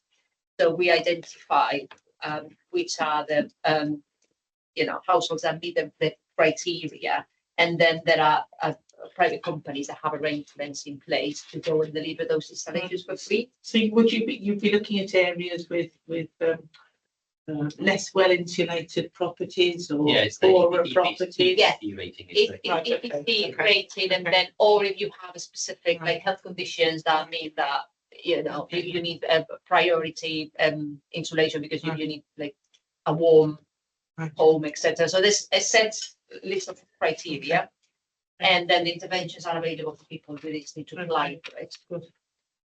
Similar criteria to the old cavity wall insulation that you used to get. It's very similar. Yes. But be careful because there's a lot of scam companies. And I was going to say, I mean, so if people ask about this, who would I direct them to within the council? Yes, email address. But I'm not sure what's the email address they use. Yeah. It's a generic email I'll address. send you. the I can email. send you the email. The invite should be always come to the council. Yes. Because that's regulated. There's like an inbox specifically. It's an area of scamming. Right, thank you. It's a lot in this area at the moment. Just give them money then, so they get the funding from the energy companies, and get the householders to match fund. So, Yeah. Thank you. Just one more thing, it's not Jeff this time. I think we've actually the Environmental Health Department on the £600,000 worth of seizures of the of illegal cigarettes and vapes, and 700,000 of illegal goods. I think that's commendable for the work that they do. Yeah. The Trade and Standards Department will be looking at these issues, and all the environmental teams will do all the inspections. I think they do a wonderful job, and a lot of the times they work quietly and unnoticed, and sometimes there could be press release because we've ceased, whatever. but you know, they do an amazing job. And I think the information in the report in terms of the outcomes they've delivered is speaks volumes, really. So thank you. Matthews and team have been working really hard. Obviously, they've now come out of COVID because that team was, you know, virtually 2 years spent to sort of come back out and then to get on with the normal business. Any other questions for environmental health? Sorry, environmental. I've got one, if I may. It'd be remiss of me not to make the point, just on the check-ins, really. Although yes, they're not as bad as the other service area that can. They are a sort of 56, but they are in the target. So I'm guessing it's the same answer because you will have a lot of people out and about. But it's sort of hard to formalise those with the system or the rest of it. But it'll be really good if we could sort of see that move. And I know it's moved up. yes. And I mean, there's been a week push. Our figures at the beginning of the year were like not good, and it's just getting people to realise that because the problem with our teams is they work really closely together, and you know, different people will talk to the managers several times every week. They will have constant meetings about everything. So it's not that you're not checking in. You know what you're doing. You know what your objectives are, what you need to deliver. You're in constant communication with your manager. Is that formalizing it as part of a, you know, formal one-to-one that you log on the system that sometimes people struggle with? Because, and I have to say myself, that sometimes I'm guilty. I will have my conversations. I'm feeling, you know, I take notes on the relevant form, you know, to ensure that everything gets logged properly. And then it may take me sometimes like 2 weeks to actually go and log it and upload it to the system because you're busy, and then something else comes up. And so the head of service bringing the area down. That's what it is. What I mean is that I think while we are a bit we would improve it's better use of the system. However, I am confident that, you know, those conversations are taking place, and you know, there's like good communications, and you know, people know what they're doing. They're getting the right support, and they're delivering on agreed targets. So my question is always, it's not about the targets and the performance, it's about the how are you.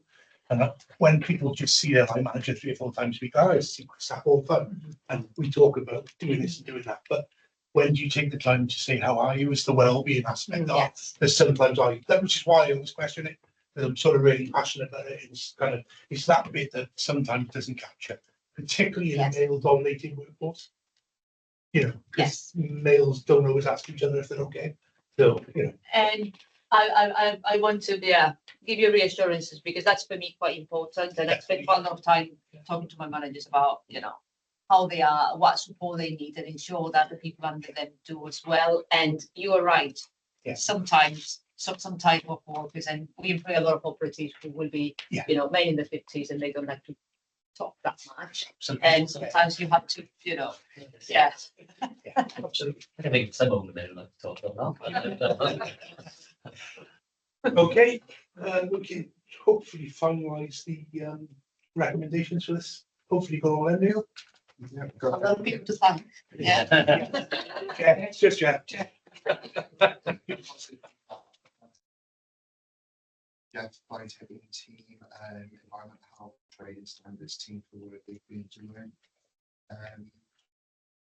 So the PIMS query about the play areas for teenagers, their structure for teenagers in place. We'll pick up at the end of the funding and see what the lessons we've learned from the skiing areas.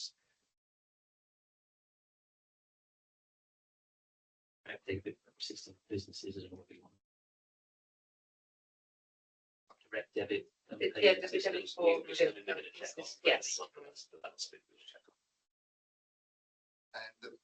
instruments query like the graffiti walls, Yes. figures, and also to send the email address for the wall. Yeah, not for scams or some of the correct places. We started scamming that. Is there anything else? There was just my point on the working with the local football team and rugby team in Newport County and Newport Dragons, Gwent Dragons, and Newport Country. Yeah. Partnership with us playing facilities. Yeah. In Newport. Yes. Maybe. And just very quickly, mention about with cemeteries, and I know that we maybe if we could have a conversation at some point about Vice Church with the local councillors involved about some of the things that are going on there. Yeah, we did think of a common strategy for bigger bigger attractive issues, some bigger change issues, if you like that. Yeah. Seminar, stick some word on.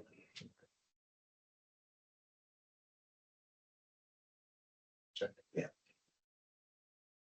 Else? Yeah, no. Say chair.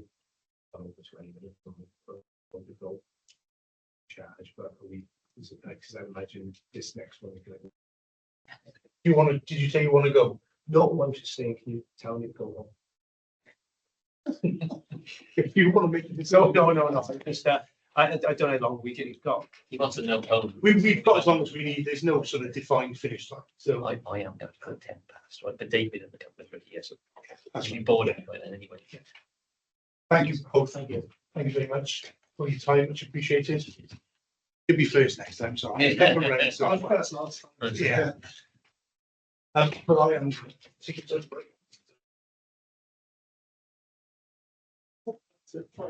Yeah.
Yeah. It's still So a any bit road- It'll be takeaway tonight, isn't it?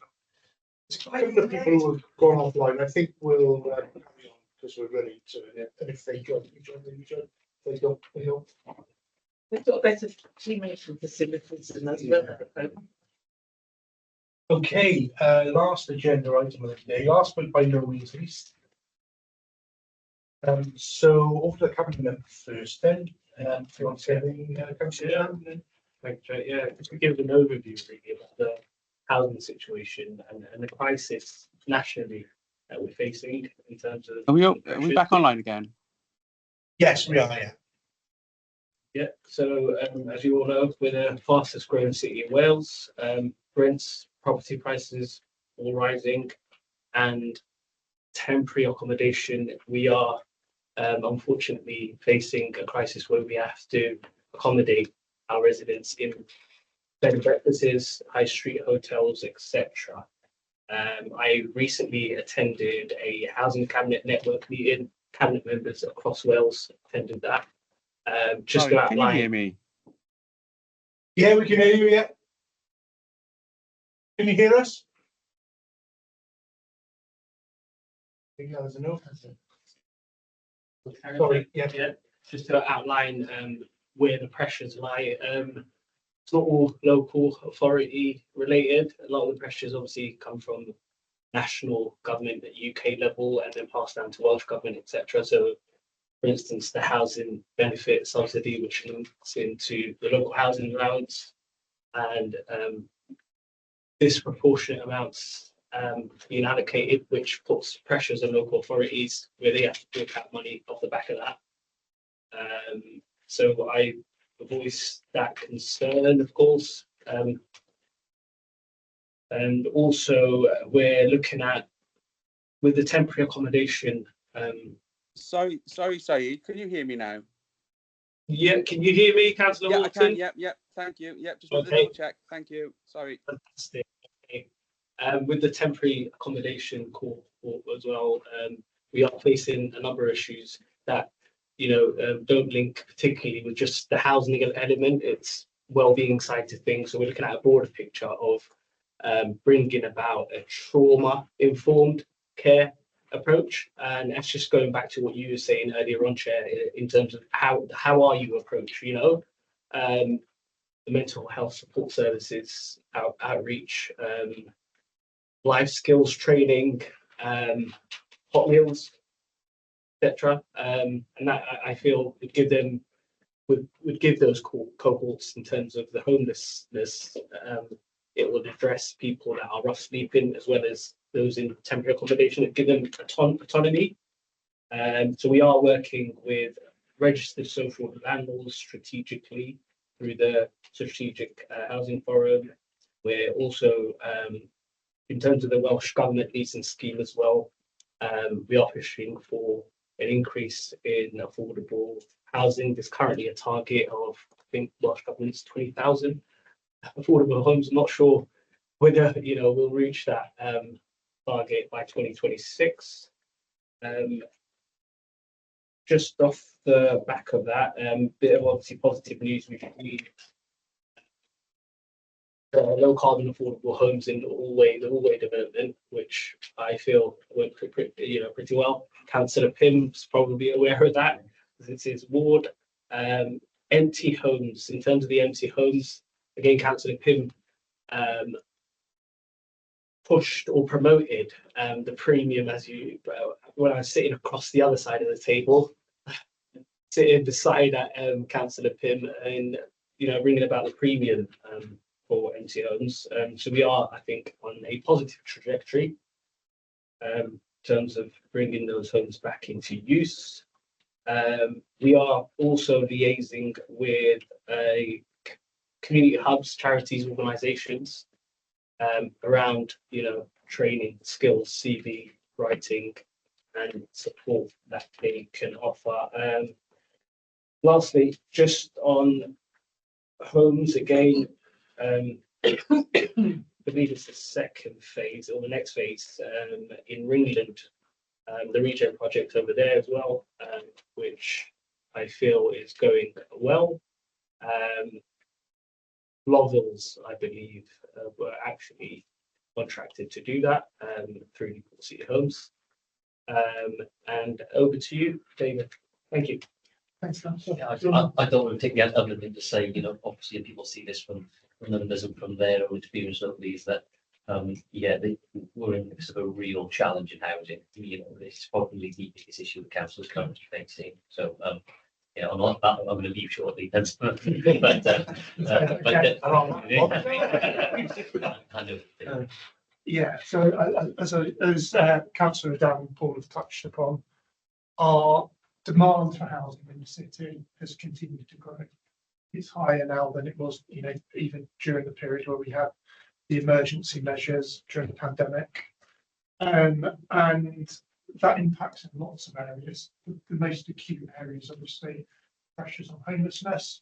And as Councillor Dan has highlighted, the types of temporary accommodation that we're able to access, and then the resultant cost to the council, which is, as you'll have seen in the pack, is significant. So the real focus in terms of kind of housing over the past year has been really to kind of focus on getting the right building blocks in place to begin transforming the service.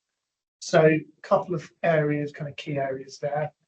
Firstly, a really significant restructure of the service to ensure that we have got the resource that we need to begin tackling these pressures, but also to think about, you know, the culture within the team and the training available to staff, and really kind of trying to move to more of a service that really focuses on recognising that lots of people coming to us have experienced issues in their lives, but also being able to, in the future, prevent homelessness more effectively. And if that's not possible, transition people in